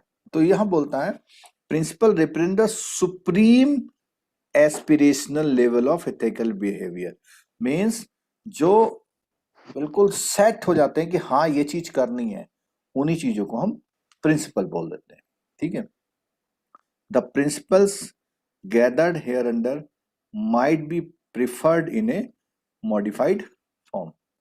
तो जो प्रिंसिपल्स हैं उनको preferred might be preferred in a modified form में, मॉडिफाइड फॉर्म में उनको गैदर करके उन पे सोचा जाता है। फिर from the very beginning a firm must recognize the significance of business ethics as a tool for the attainment of the firm desired result। तो यहां पर बोल रहा है कि शुरू से ही फर्म को अपने जो बिजनेस एथिक्स हैं उसके सिग्निफिकेंस को क्या करना चाहिए? रिकॉग्नाइज करना चाहिए as a tool for attainment of firms desired result, कि जो भी फर्म चाहती है उसके रिजल्ट लाने के लिए। When a small business inculcate a fundamental concept of business ethics within its policies and guidelines, it will be evident amongst its customer. Influence of strong business ethics will lead to a profitable and successful business firm। तो अगर आपके strong business ethics हैं तो आप profitable और success business firm होंगे। By recognizing the value of practicing admirable business ethics, the following undernoted business principles will result into unprecedented business success। Means ये कुछ ऐसे business principles हैं, इन्हीं principles को हम लोग क्या नाम दे रहे हैं? ऊपर बोला था ना कि principle represent the supreme aspirational level of ethical behavior। Means जो ethical behavior है, जो अच्छे एथिकल बिहेवियर है उन्हीं को हम प्रिंसिपल बोल रहे हैं। और यहां बोल रहा है कि कुछ ऐसे प्रिंसिपल्स हैं जिनको हमें बिजनेस सक्सेस के लिए क्या करना चाहिए? वो अप्लाई करना चाहिए। तो इसमें पहला वाला क्या है? डिग्निटी। डिग्निटी होनी। ठीक है। The most important principle of ethics is to treat each other with utmost respect regardless of difference, which is treating each individual as an end rather than as a means to the end। तो क्या बोला इसने कि हमें क्या है, हमें हर level पे बहुत रेस्पेक्ट और रिगार्डलेस से काम करना चाहिए, ट्रीट करना चाहिए लोगों को, which is treating each individual as an end। End और मीन्स ये क्या चीज होती है? एज एंड मीन्स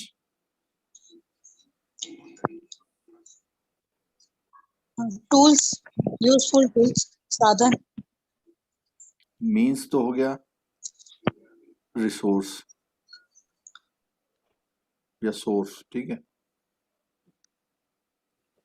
और एंड्स जो हम मतलब एक तरह से एक वो होता है ना,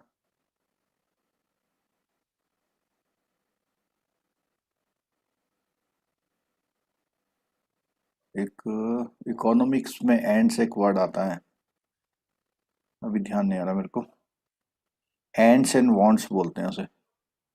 तो यहाँ ये कह रहा है कि which is treating each individual as ends rather than, मतलब ये नहीं मानना चाहिए कि वो एक सोर्स है हमारे पास, वो एक सोर्स है, ऐसा नहीं मानना चाहिए।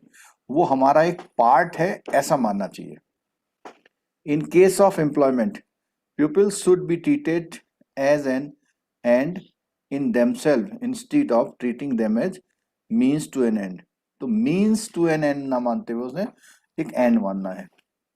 For a business, it is of utmost importance to always treat others with professional respect and courtesy, irrespective of any type of divergence in any aspect। तो यहाँ बोला है कि for a business it is utmost importance to always treat others with professional respect। professional respect क्या होती है कि जिस वर्क के लिए वो है वो उस वर्क को कैसा करता है। अगर वो उस वर्क को अच्छा करता है तो आपकी प्रोफेशनल रेस्पेक्ट उसके लिए अच्छी होनी चाहिए। And courtesy irrespective of type of divergence in any, किसी और मामलों में वो कुछ भी भेद रखता हो, अलग अलग हो, चाहे जेंडर से, चाहे कास्ट से, चाहे रिलीजन से, चाहे प्लेस से, चाहे रेसेस से या डेजिग्नेशन से, वो फर्क इस बात पे नहीं आना चाहिए, उसकी प्रोफेशनल रेस्पेक्ट और कर्टसी होनी चाहिए। Similarly with dealing with customers, a business's ultimate objective should not be only profit making but also customers' interest। Courtesy is a major element of dignity and it is essential to treat people with courtesy। Good manners or ethical behavior has become a vital attribute rather than just a necessary course of action। मतलब ये कोई आवश्यक चीज नहीं है, ये बहुत ही vital चीज है, आवश्यक से भी ऊपर है, होनी ही चाहिए। ठीक है, तो उसने बोला ये जो है केवल नेसेसरी कोर्स ऑफ एक्शन की तरह नहीं देखेंगे, किस चीज को, अच्छे मैनर और एथिकल बिहेवियर को एक वाइटल एटीट्यूड एट्रीब्यूट की तरह देखना है, ना कि केवल कोर्स ऑफ एक्शन के लिए। तो डिग्निटी होनी चाहिए। दूसरा है fairness. Fairness is about displaying concern with actions, processes, and consequences that are morally right, honorable, and equitable। तो उसने कहा है फेयरनेस क्या है, डिस्प्ले करना concern with actions, processes, consequences, are morally right, honourable and equitable। The primary advantage of fairness is that it establishes more standards for decisions that affect others। However, on the flip side, misuse of the power or authority imbalance a relationship in any organization। तो ये कह रहा है कि जो भी आप काम करें वो बहुत फेयरनेस से करना है। ठीक है, मोरली वो राइट होना चाहिए, ऑनरेबल होना चाहिए और इक्विटेबल होना चाहिए। मतलब जो भी आप कर रहे हैं सम्मानजनक होना चाहिए, इक्विटेबल का मतलब सबके लिए बराबर वाला होना चाहिए। अब practising fairness is committed to equal distribution of justice and treat. तो यहाँ पे इक्वल डिस्ट्रीब्यूशन ऑफ जस्टिस होना चाहिए, हर एक के साथ आप एक जैसा व्यवहार करें। And treat all individual equally.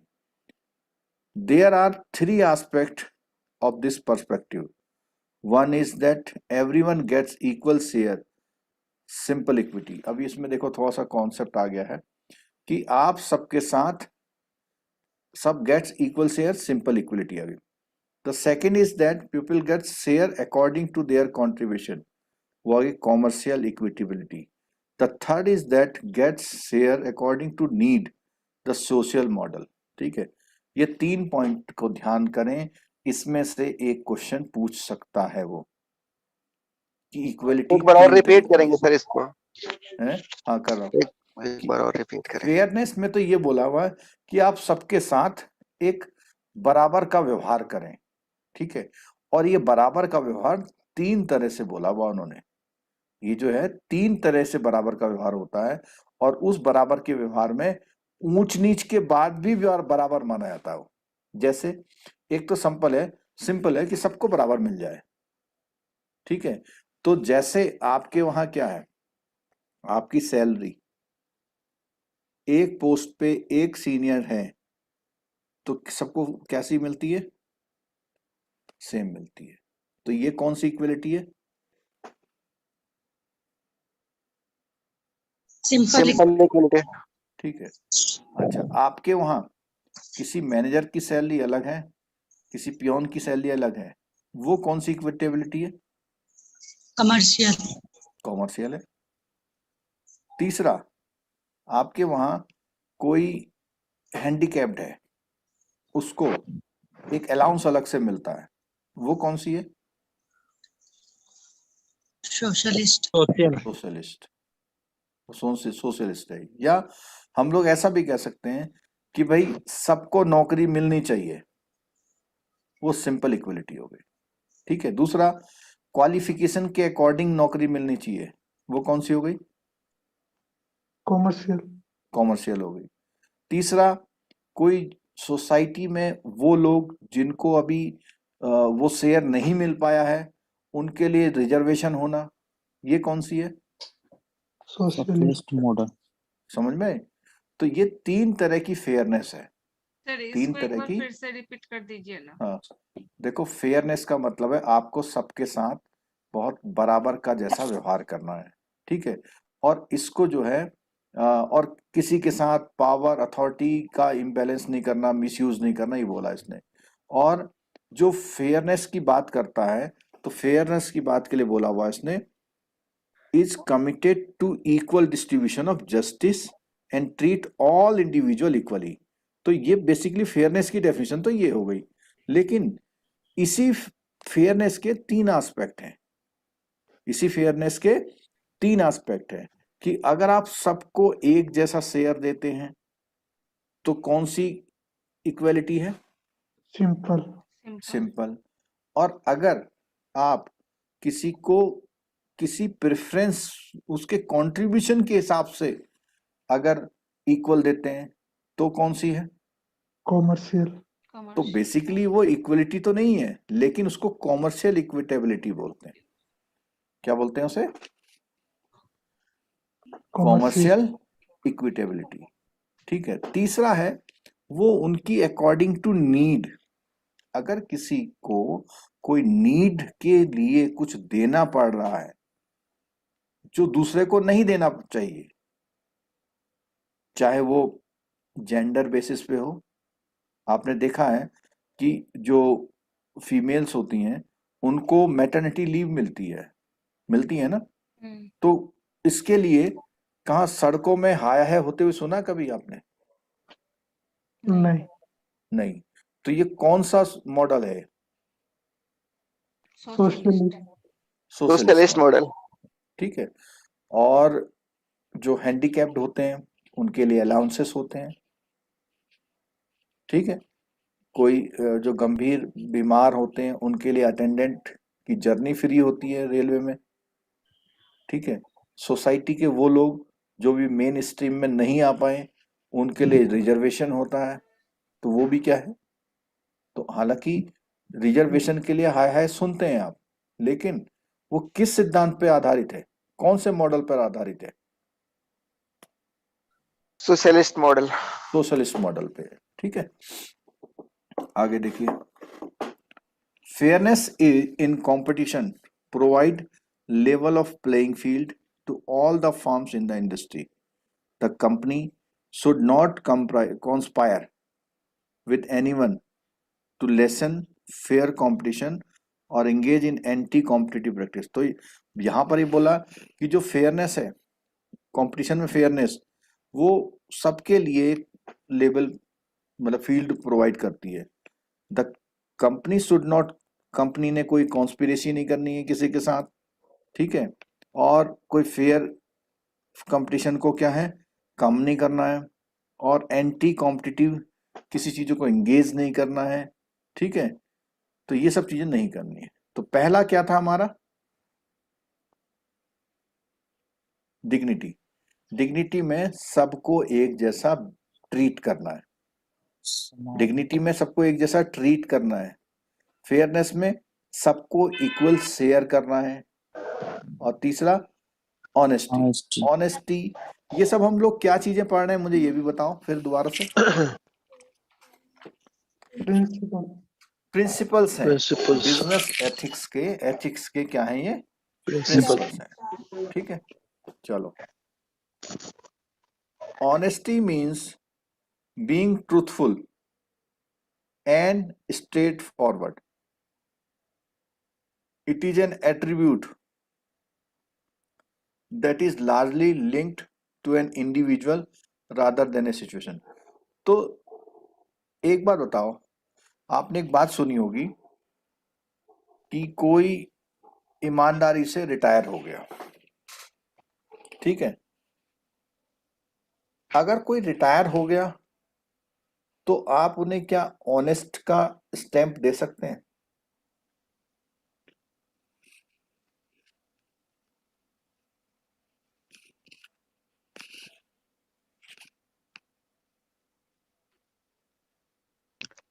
Question समझ में नहीं आया सर। रिटायरमेंट का ऑनेस्ट के स्टैम्प से क्या रिलेशन है? अब वही तो पूछ रहा हूँ। ऑनेस्टी से रिटायर हो गया, यही ना सर? चलो अच्छा, मैं वैसा बोलता हूँ। किसी का काम था केवल क्लीनिंग करना और उस जिंदगी भर क्लीनिंग करता रहा और रिटायर हो गया, ठीक है। किसी का काम था कि इसकी रखवाली करना और उसकी रखवाली करने में कोई अगर उसे कोई ऑफर देता था कि भाई आप जो है 100 रुपये हमसे ले लो और थोड़ा सा हमको ये दे दो, तो या मैं ऐसे कहता हूँ कि कई बार क्या होता है कि सर बैंकर का एग्जांपल ले लीजिए ना, बहुत बैंकर ऑनेस्टी से रिटायर होते हैं। अगर आप पूरे लाइफ टाइम पियोन रहेंगे तो शायद हो सकता है आप किसी भी दाग धब्बे में ना आए, लेकिन आप अगर फील्ड अफसर रहेंगे सर तो भी तो नहीं जरूरी है कि आए दाग धब्बे में, नहीं जरूरी है। है ऐसा नहीं है कि दाग धब्बे में आए, ऑनेस्टी से किया जा सकता है काम। सही बात है सर, एकदम किया जा सकता है। तो यहाँ कह रहा है कि कई लोग, एक मेरे को डायलॉग याद नहीं आ रहा है, डायलॉग बोलते हैं इसके लिए। सर किया है इसके लिए बोल रहे हैं, ऐसे किया जा सकता है। नहीं हाँ, वो तो ठीक है, वो वो सिचुएशन पे बिल्कुल भी ठीक है। डिपेंड करता है कि आपको ब्रांच कैसी हाँ, मैं मिली, यही तो कह रहा हूँ, हो ब्रांच सकता कैसी है मिली। आपके पास वो सिचुएशन आई नहीं कि जहां किसी ने आपके घर में 50,000 रुपये पहुंचवा दिए। अगर किसी ने 50,000 रुपये पहुंचवा दिए आपके घर में, तब चेक होगा कि आप कितने ईमानदार हैं।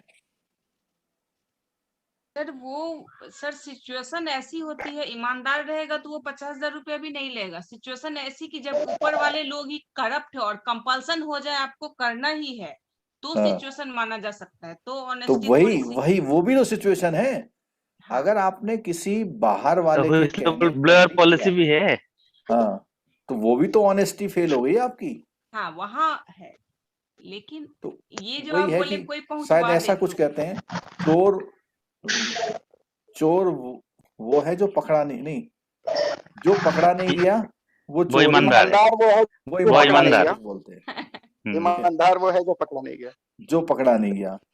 तो वही वाली बात है कि ऑनेस्टी जो है किससे रेफर होती है, इंडिविजुअली से ना होकर के सिचुएशन से होती है। किस सिचुएशन पे आप चेक कर रहे हैं। तो यहाँ पर क्या है, integrity is also linked to the honesty, ठीक है। पहला वाला पॉइंट क्या था, डिग्निटी, दूसरा क्या था, फेयरनेस, Fairness.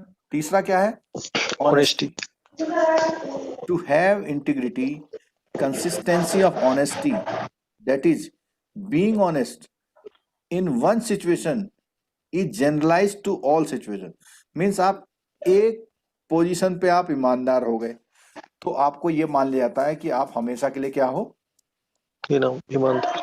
ईमानदार हो। So ईमानदार। that person of integrity does not wear the hat of honesty in one forum and the hat of dishonesty in another. मतलब कहीं आपने एक गलत काम कर दिया तो उसके लिए आप हमेशा के लिए क्या हो गए, डिसऑनेस्ट हो गए, और कहीं आपने एक ऑनेस्टी का काम कर दिया तो हमेशा के लिए क्या हो गए, आप ऑनेस्ट हो गए. The attribute one would expect of person of integrity are those of being honest, not deceitful या deceitful. ये किसी की आवाज आ रही है.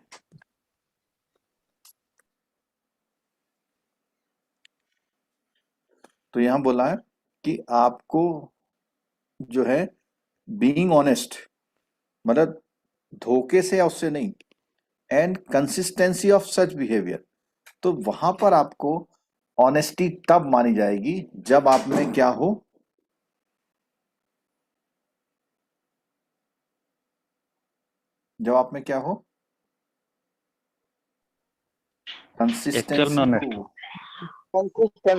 कंसिस्टेंसी ऑफ उसके जो बिहेवियर आप हमेशा कर रहे हैं वो आपका माना जाएगा. Honesty in business practice always reward the business. Assist is helpful in building foundation of trust with the employee, customer and other stakeholders. तो अगर आप बिल्कुल हमेशा अच्छी ईमानदारी हमेशा दिखा रहे हैं और ऐसा है तो बिजनेस आपका अच्छा रहता है. A firm need to be truthful in various situations such as publishing financial to investor, filing tax returns, marketing its product. तो हर मामले में आपको क्या रहना है, ट्रूथफुल रहना है. For the customer a business should be pledge to offer good quality of products and services. For the investor it is the business report of earning truthfully. For investor and financier will express confidence in business. तो आपको customer के लिए भी और customer के साथ किसके लिए, कस्टमर के लिए भी और इन्वेस्टर के लिए, दोनों के लिए आपको ट्रूथफुल रहना है. Honest practice also inspire employees in building foundation of trust amongst colleague and they are motivated to drive the business forwards working together. An organization engaged in unethical practice and adhering cheating, lying, stealing, deception will have to bear the negative. तो इसने ये point बोला कि आपको honest रहना है और honest किसी एक मौके से नहीं, एक उसका कंसिस्टेंस होना चाहिए. Openness, the concept of openness that things should be as they are supposed to be and not concealed in some caustically manner, that is not concealing that which should be revealed, even when it is not possible for the firm to reveal vital information. There is openness about the reason for non-disclosure. तो अगर कई मामलों में आपको कुछ ऐसी जानकारी जो कि नहीं वो करनी है, रिवील नहीं करनी है, there is openness about the reason for, तो वहां पर भी आपको ओपननेस माना जाएगा क्योंकि आपको वो नॉन डिस्क्लोजर वाली कंडीशन में बेनिफिट देता है. ओपननेस हो गई. जरा बताओ तो सबसे पहली कौन सी थी? डिग्निटी, फेयरनेस, दूसरा फेयरनेस, ओपननेस, पांचवा reputation, goodwill.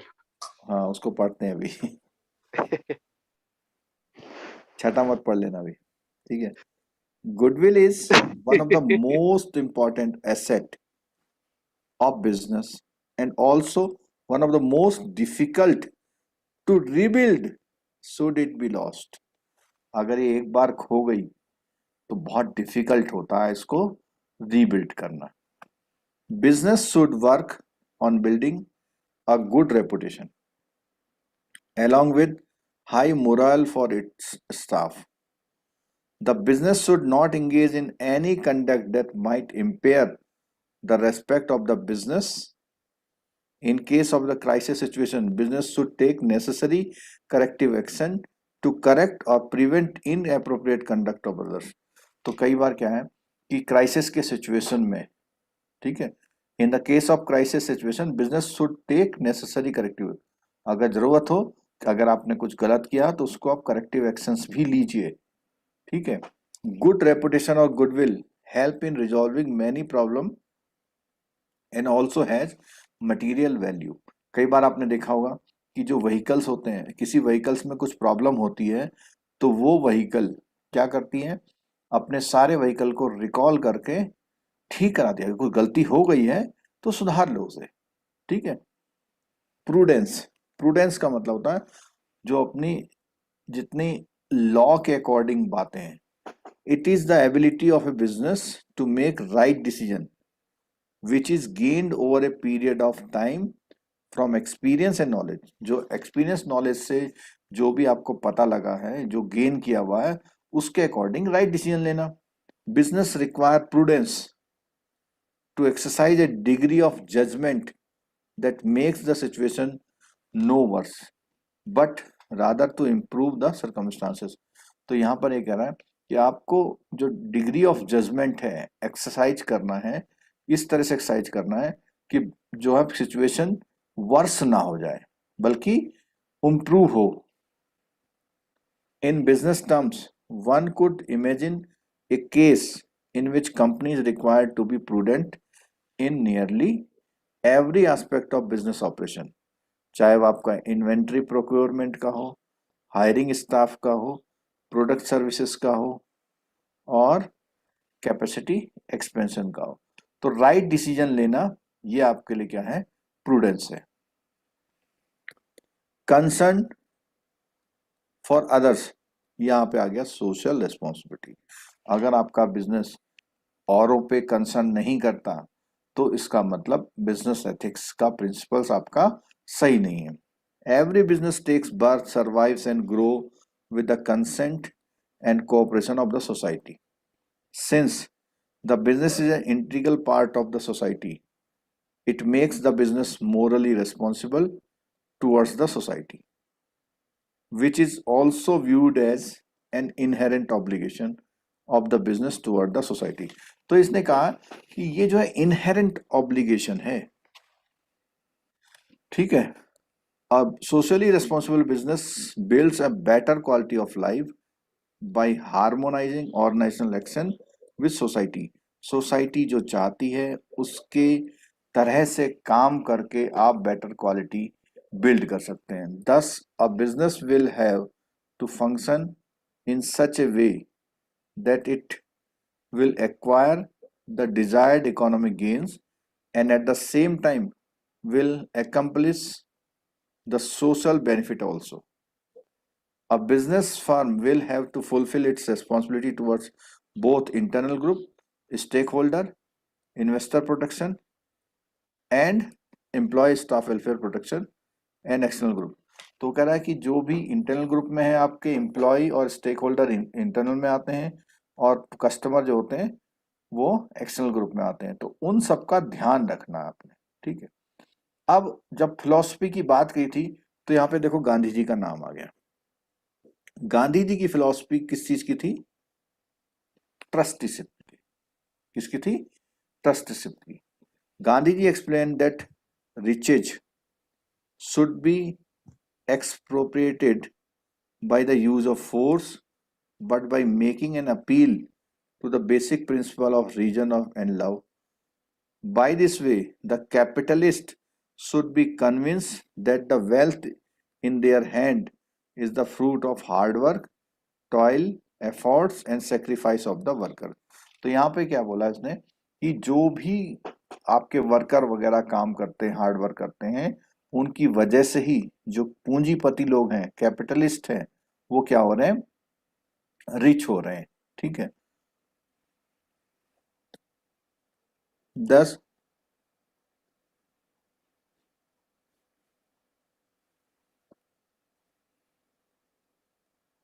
they should not treat this wealth as their own possession but should realize they accept that is the right of the other people to, means कि जो भी वो कमा रहे हैं वो सिर्फ उन्हीं का नहीं है, उस पर सबका राइट है। With whose consent, cooperation and contribution its creation and growth has been possible. ठीक है। The capitalist therefore should act as a trustees. तो कैपिटलिस्ट को ये मानना चाहिए कि वो जो भी पैसा अपने पास रखे हुए हैं वो किनका है। आंसर करना जरा। वर्कर्स का। जो वर्कर्स हैं, सोसाइटी के लोग हैं, उन सबका मिल करके है वो। Gandhi ji emphasized on persuasion of the capitalist class to act as a trustee of wealth. However, there should be no compulsion or force used for it. Means वो ये कहते हैं कि इसके लिए कोई कंपल्सन नहीं है कि वो ये माने, लेकिन वो ये कहते हैं कि उनके पास जो भी कुछ है वो सब लोगों का हिस्से का उनके पास है और उनको एक ट्रस्ट की तरह उसको रखना चाहिए। They should be morally encouraged to to act as trustee. तो कहते हैं ये कंपल्सन और फोर्स नहीं है, लेकिन उनको मोरली इनकरेज करना चाहिए। ठीक है। One ethicist in recent times, Peter Singer नाम आ गया, has strongly exposed a similar view that in the world as it is now, I can see no escape from the conclusion that each of us with wealth surplus to his or her essential needs should be giving most of it to the people suffering from poverty so desired. तो इसने कहा कि जो भी लोग इस दिक्कतों में हैं उनकी वो दिक्कतों वाला जो हिस्सा है उसी से हम लोग क्या हैं, एक्स्ट्रा रिच है। अगर हम एक्स्ट्रा रिच नहीं होते तो वो चीजें उनमें बढ़ जाती और वो गरीब नहीं होते। तो यहाँ गांधी जी भी यही कह रहे हैं कि ये जो ट्रस्टीशिप का कॉन्सेप्ट है, गांधीजियन philosophy of trusteeship has its origin in Bhagavad Gita, which tells about aparigraha, non-possession, niskam karm yogi, selfless work. Gandhiji's trustees are presumed to act upon two noble principles of selfless work and non-possession, कि आप जो भी करें काम निस्वार्थ सेवा करें और नॉन पोजीशन, और आप किसी चीज को अपने पोजीशन में ना रखें। They have to create, preserve and increase wealth without expecting the enjoyment of the wealth. They should not think of themself as the owner of this wealth. तो वो इसको क्या माने, अपना एक ओनर ना माने वेल्थ का। Gandhiji was of the opinion that in an industry both the labor and management are equal partner. ठीक है। One supplies the workers and other supplies the capital. तो एक क्या है, मजदूरी या मेहनत लाता है, दूसरा पैसे लाता है या मशीन लाता है। Both these elements separately cannot make anything. अलग से कुछ नहीं कर सकते। Labor and capital combined together the wealth bring prosperity of the society, और उससे prosperity आती सोसाइटी में। लेबर एंड मैनेजमेंट आर दस को ट्रस्टी। लेबर और मैनेजमेंट को ट्रस्टी हैं, और कैपिटलिस्ट कौन है,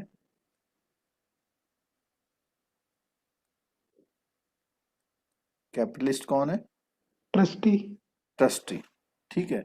तो मालिक, मैनेजमेंट और लेबर, ये सब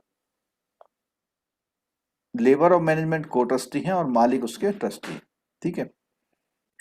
business ethics practices in India, एक वर्ड आया यहाँ पे, कॉर्पोरेट गवर्नेंस। ये मुझे इतना अच्छा लगता है वर्ड कॉर्पोरेट गवर्नेंस। क्या मतलब होता है इसका? गवर्नेंस का मतलब क्या होता है?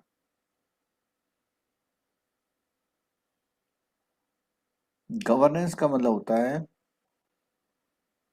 सही तरीका काम करने का और कॉर्पोरेट गवर्नेंस का मतलब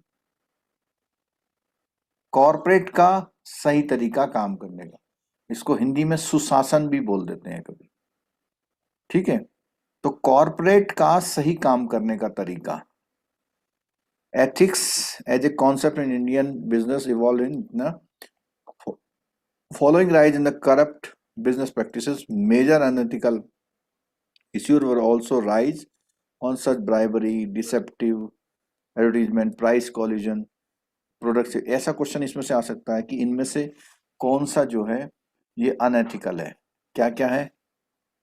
bribe, deceptive advertisement, price collision, product safety and environment conservation भी इसमें आता है, अनएथिकल प्रैक्टिस में आता है। Business confidence also started to decline.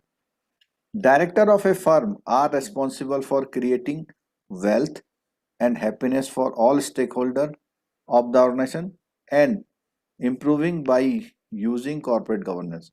तो corporate governance में आ गया कि डायरेक्टर जो रिस्पॉन्सिबल है वो सब लोगों को खुश रखे, सब लोगों का पैसा बढ़ाए, किसका? स्टेक होल्डर का, ऑर्गेनाइजेशन का, and improving by using corporate governance. It is the duty of directors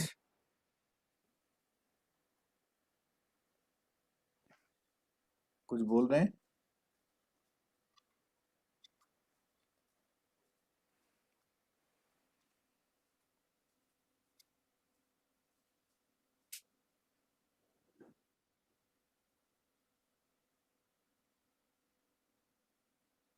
ये इसमें YouTube में पूछ रहे हैं कि मेरी इलेक्शन की ड्यूटी है। अब इलेक्शन की ड्यूटी से तो आप बच नहीं सकते, लेकिन मेरा बार बार मानना और कहना ये है कि हो सकता है कि वो आपको शायद एक चांस देंगे, ठीक है। और बाकी एक अरविंद रावत जी ने लिखा हुआ है कि एडमिट कार्ड लेकर डीएम ऑफिस से ड्यूटी कटवा लो, ट्राई करके देख लो, अगर कट जाए तो अच्छी बात है।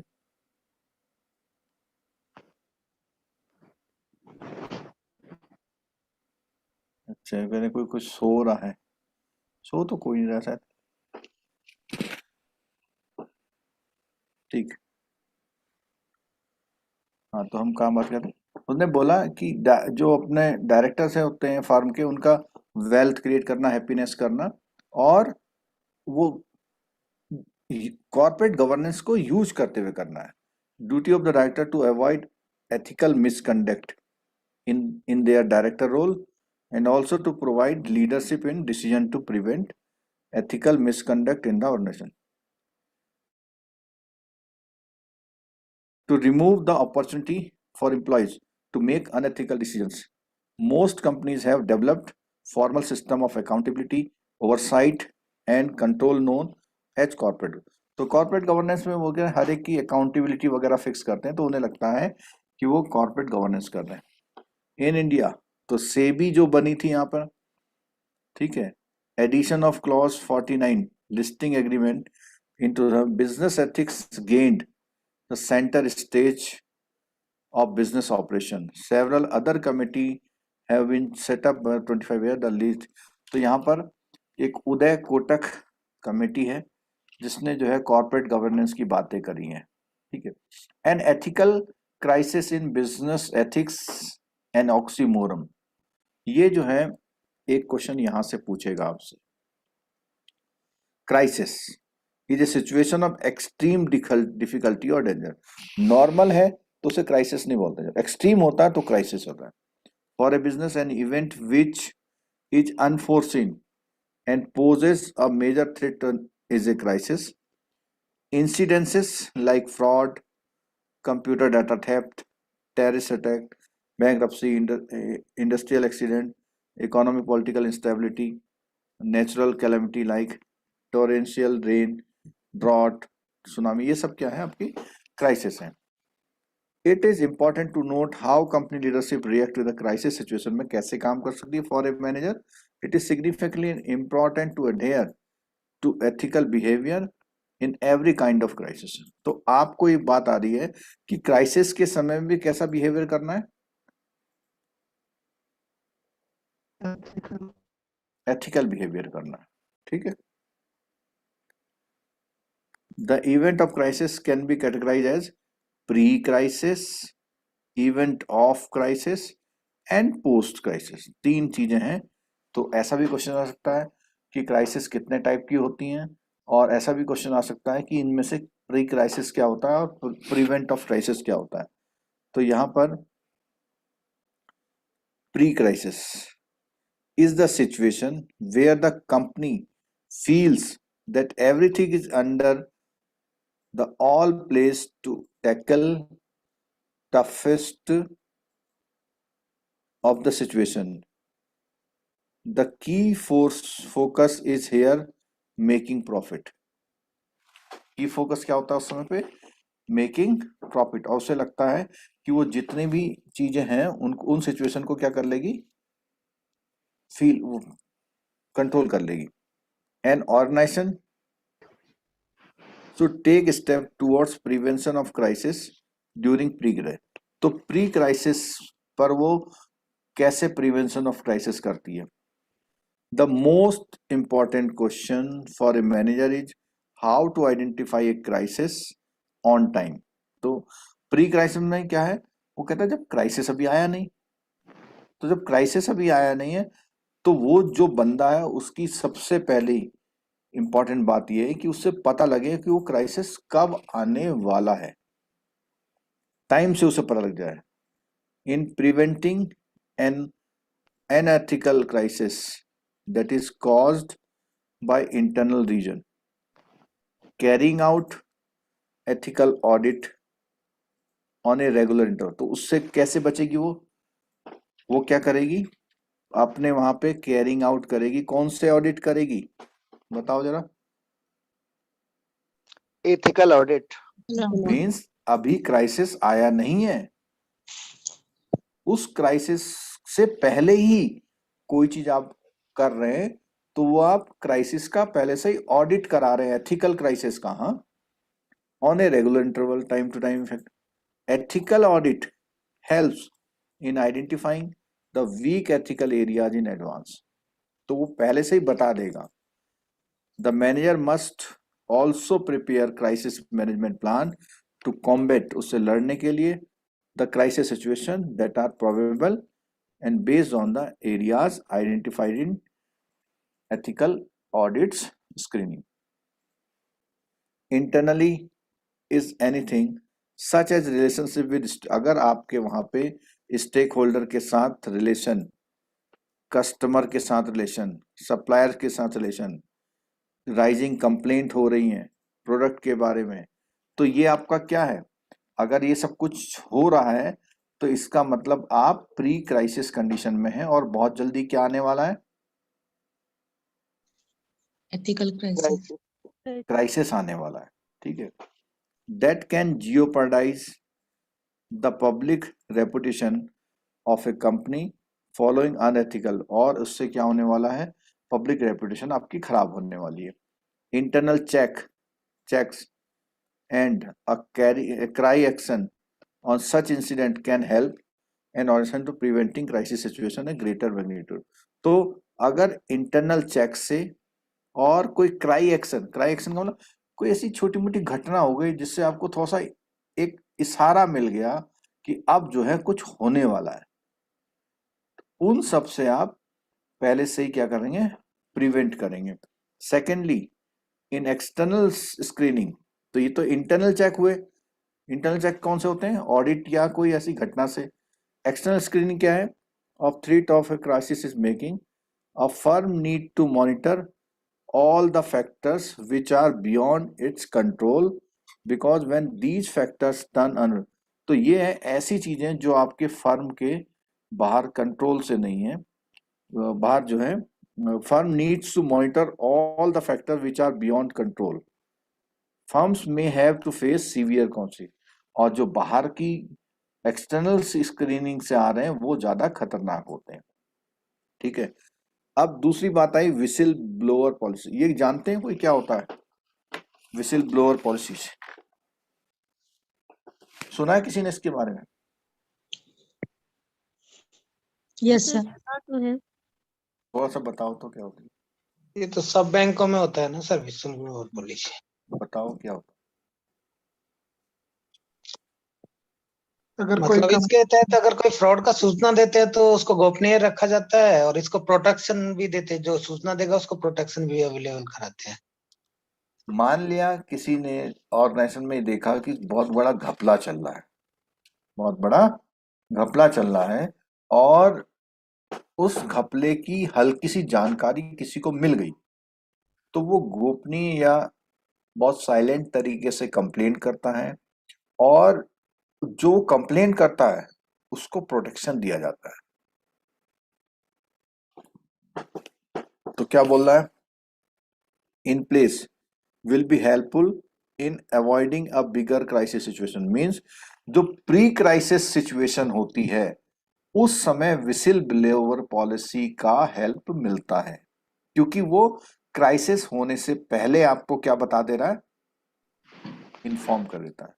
The objective of the having whistle blower policy is to encourage employ individual to come forward with any information pertaining to illegal or unethical. कुछ भी होने वाला है तो बता देता है या हो रहा होता है। Certain action that are violation of company policy, legal regulation, कुछ भी हो रहे हैं तो उनको बताता है। The policy help protect the interest of person who signals such wrong doing, तो वो कुछ गलत होने की बातों को पहले से बता देता है। विसिल ब्लोअर प्रोटेक्शन एक्ट है यह, in India protects the people, जिन्होंने इंफॉर्मेशन दी उसको प्रोटेक्ट। तो अभी हम पढ़ रहे थे क्राइसिस सिचुएशन, कोई बताएगा कितने तरह की क्राइसिस सिचुएशन होती हैं? 3 तरह के। कौन कौन सी? प्री क्राइसिस, प्री क्राइसिस, और प्री क्राइसिस को प्रिवेंट करना, और उसी के दौरान विसिल ब्लोअर पॉलिसी की बात करी। और दूसरा होता है क्राइसिस, अब क्राइसिस आ गया। In the event that trigger the crisis, means वो चल पड़ा, then recognize the particular event as a crisis situation, like for a bank when a major borrower announce bankruptcy। अभी हो रहा है ना कुछ क्राइसिस सिचुएशन आ रही है,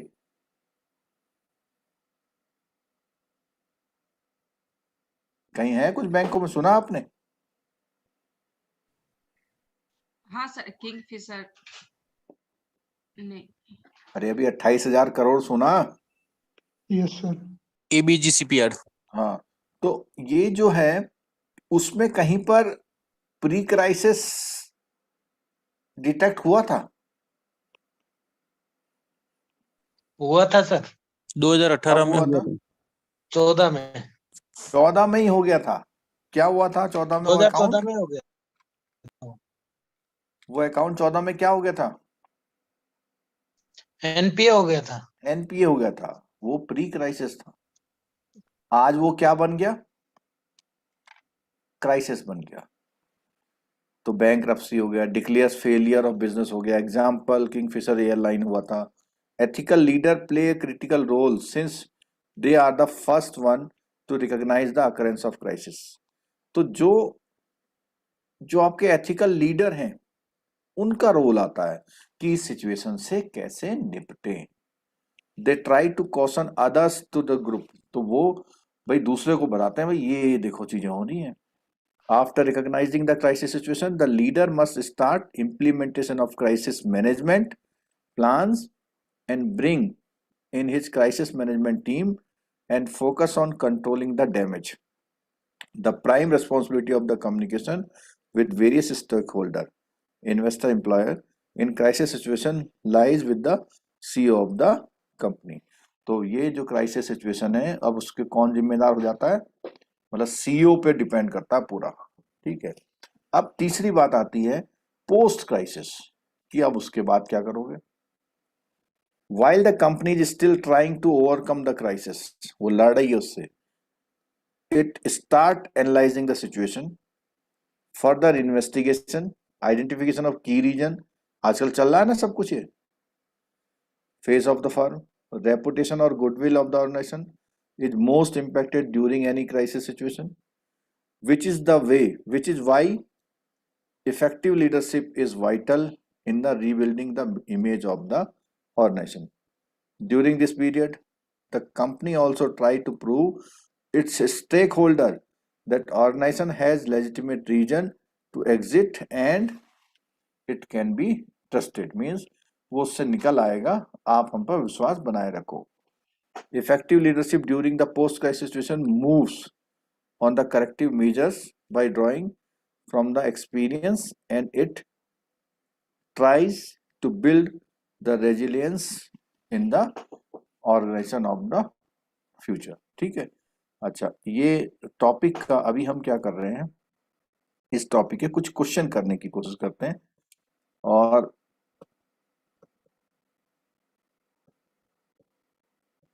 कल हम एक सेशन में इसको खत्म कर लेंगे और दूसरे सेशन में हम लोग नेक्स्ट टॉपिक लेंगे.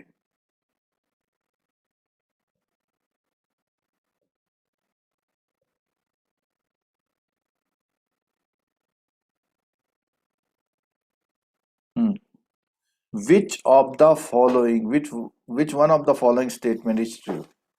अब देखो, एक बार आप लोग बहुत ध्यान से इन क्वेश्चनों को पढ़ो तो जो हमने अभी पढ़ा है बहुत बोरिंग सा टाइप का जो भी हमने पढ़ा है, तो उसमें हमें कहीं कुछ क्या मिल पाता है या नहीं मिल पाता है, ये आपने देखना है. ठीक है. सबसे पहला क्वेश्चन क्या है,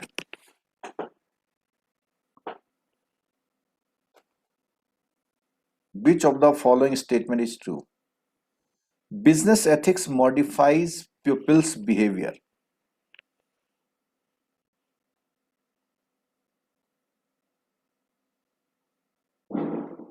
बोलिए. सर क्या इसमें 20 बिजनेस एथिक्स से नहीं, हमें हर एक पॉइंट को पढ़ना पड़ेगा तब हम रिवाइज होगा हमारा. अच्छा, बिजनेस एथिक्स से पीपल्स का बिहेवियर मॉडिफाई होता है क्या? नहीं होता. सेकंड होगा सर. अरे वो बाद में सुनेंगे, रुक जाओ, सुन लो ना. पीपल्स का बिहेवियर किससे मॉडिफाई होता है? सोसाइटी से, उसके घर की वैल्यूज से, उसकी ट्रेनिंग से. ठीक है, समझ में आ रही बात? तो पहला वाला गलत है.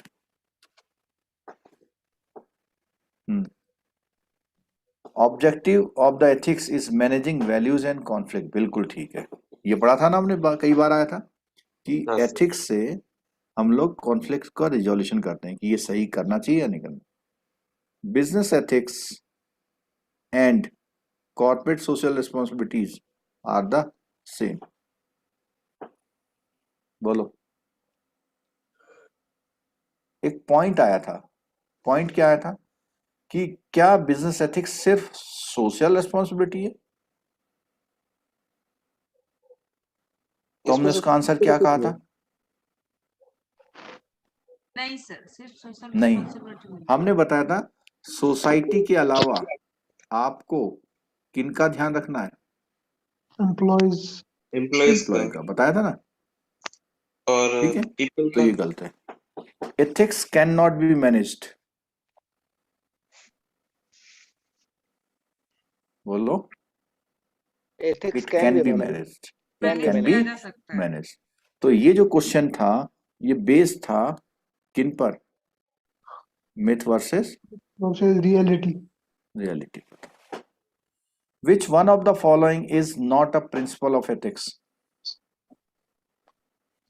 goodwill, Goodwill भी है, dignity भी है, डी fairness सर. भी है. D नहीं है. Remaining डी नहीं है. consistent. डी. चलो, इसी बात पर 3 के अलावा 4 और बता दो. Fairness, dignity, goodwill. honesty, honesty. और बताओ. Concern for reputation,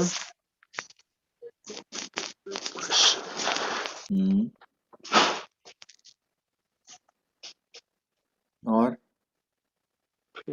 dignity, fairness, honesty, social responsibility. social और responsibility. एक कौन सा था? प्रूडेंस. है प्रूडेंस. Very good. एक openness था. है ओपननेस। ओपननेस, ये जो है, ये वाला था ना, रेपुटेशन, रेपुटेशन की जगह ओपननेस था ना, देखो जरा। रेपुटेशन और गुडविल दोनों एक ही में था सर। अच्छा, रेपुटेशन और गुडविल एक ही में था। एक ही चीज था वो। रेपुटेशन और गुडविल, तो यहाँ पर ओपननेस, ऑनेस्टी, ओपननेस, प्रूडेंस और सोशल रिस्पॉन्सिबिलिटी। ठीक है। विसिल ब्लोअर एक्ट, 2011 में, ऐसा 2011। तो आएगा नहीं क्वेश्चन कोई। Which one of the following not included in standard banking code of conduct? Profitability. देखो, न्यूट्रल रहना, किसी से भेदभाव नहीं करना, इंटीग्रिटी और रिलायबिलिटी। तो कोड में काम कैसे करना है ये बताया, कितना करना है ये नहीं बताया। Business ethics is helpful in, ये तो हमने पढ़ा है सबसे ऑल पहला। Of the above sir. कौन सा वाला, ये वाला पढ़ा है ना, पढ़ा, dealing with dilemma. Yes, sir. Guard ठीक है, रेपुटेशन, गार्ड रेपुटेशन करेगा, अगर आप बिजनेस एथिक्स से चल रहे हैं आपकी रेपुटेशन बनी रहेगी। Help in avoiding future risk, risk नहीं होगा। ऑल ऑफ जी, all of the US based natural, अच्छा ये तो अभी हमने पढ़ा नहीं है, तो इतनी चीजें। ठीक है, तो इस चैप्टर को एक क्लास में हम लोग कल करेंगे। ठीक, अब एक रिक्वेस्ट है मेरी सबसे, चाहे अभी पढ़ के या आप जब सुबह उठें, अगर सुबह उठने में जिसको भी दिक्कत होती है, अगर सुबह उठने में किसी को भी दिक्कत होती है, तो अभी जो मैं बता रहा हूं वो करके सोना आप।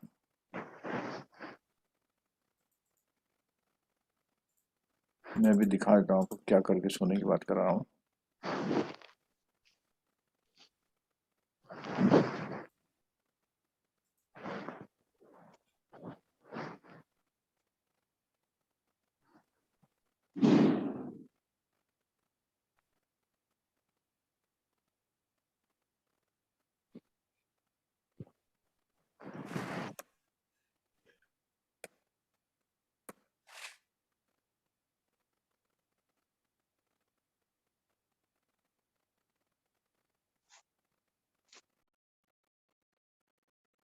चलो, ऐप खुल नहीं रहा है, आप देख लेना एक बार कि आ गया। इसमें जो ओल्ड लेक्चर्स में आपका बिजनेस एथिक्स का जो 10-10, 12-12 मिनट के 2-3 वीडियो हैं, अगर आपने उसको प्रॉपरली देख लिया तो डेफिनेटली आप ये मानिए कि ये चैप्टर आपका अच्छा हो जाएगा। और ऐसा नहीं है कि इसमें से क्वेश्चन नहीं आएगा। आपको लगता है इसमें से क्वेश्चन आएगा? नए वाले में भी तो आपने डाला है सर, ई मॉड्यूल में 6 वीडियो आपने डाला है। 2022 वाले में, 22 वाले में भी डाला आपने। अच्छा सर 22 डाला वाले है, में डाला देखते। 6 वीडियो डाला आपने। हाँ हाँ, ये तो डाल दिया बड़े मैंने, में यहाँ हैं पर और भी डाल बाकी दिया पुराना। छोटे देखो, छोटे। 11, 7, 18, 5, 23 और 16 केवल 40 मिनट के।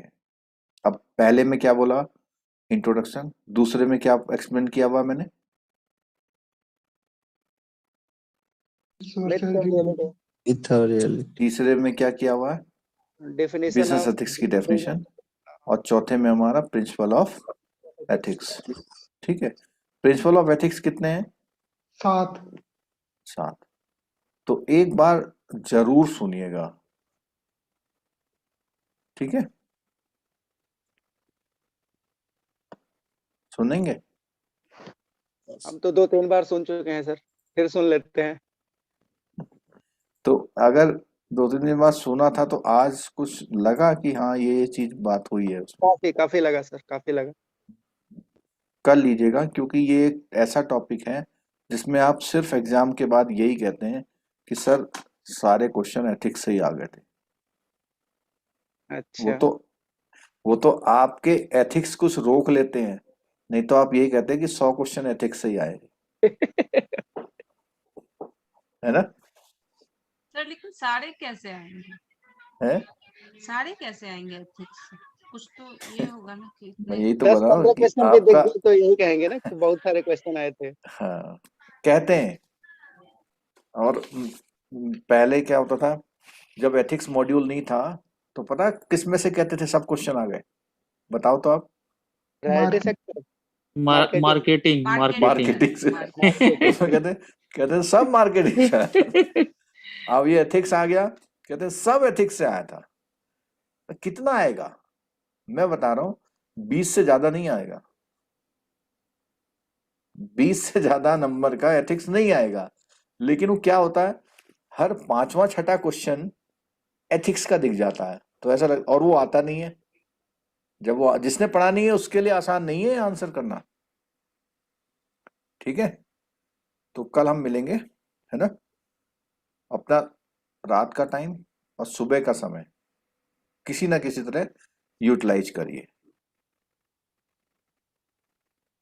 कल मिलते हैं फिर, है? सर इसमें 3 टॉपिक है ना? एथिक्स में 3 है नहीं ना? 5 है, 5 है। 5 है, 5 करेंगे हम लोग कर लेंगे, हम पर टाइम है। ठीक है, एक हम दिन में लोगों ने शायद और टॉपिक ये ऑलमोस्ट 2 क्लास खत्म कर नहीं दी हो है। पाएंगे। अब आपके ऊपर रहता है कि आप समय को कैसे यूटिलाइज करते हैं। तो कल वो देखा था आपने? देखा था सर।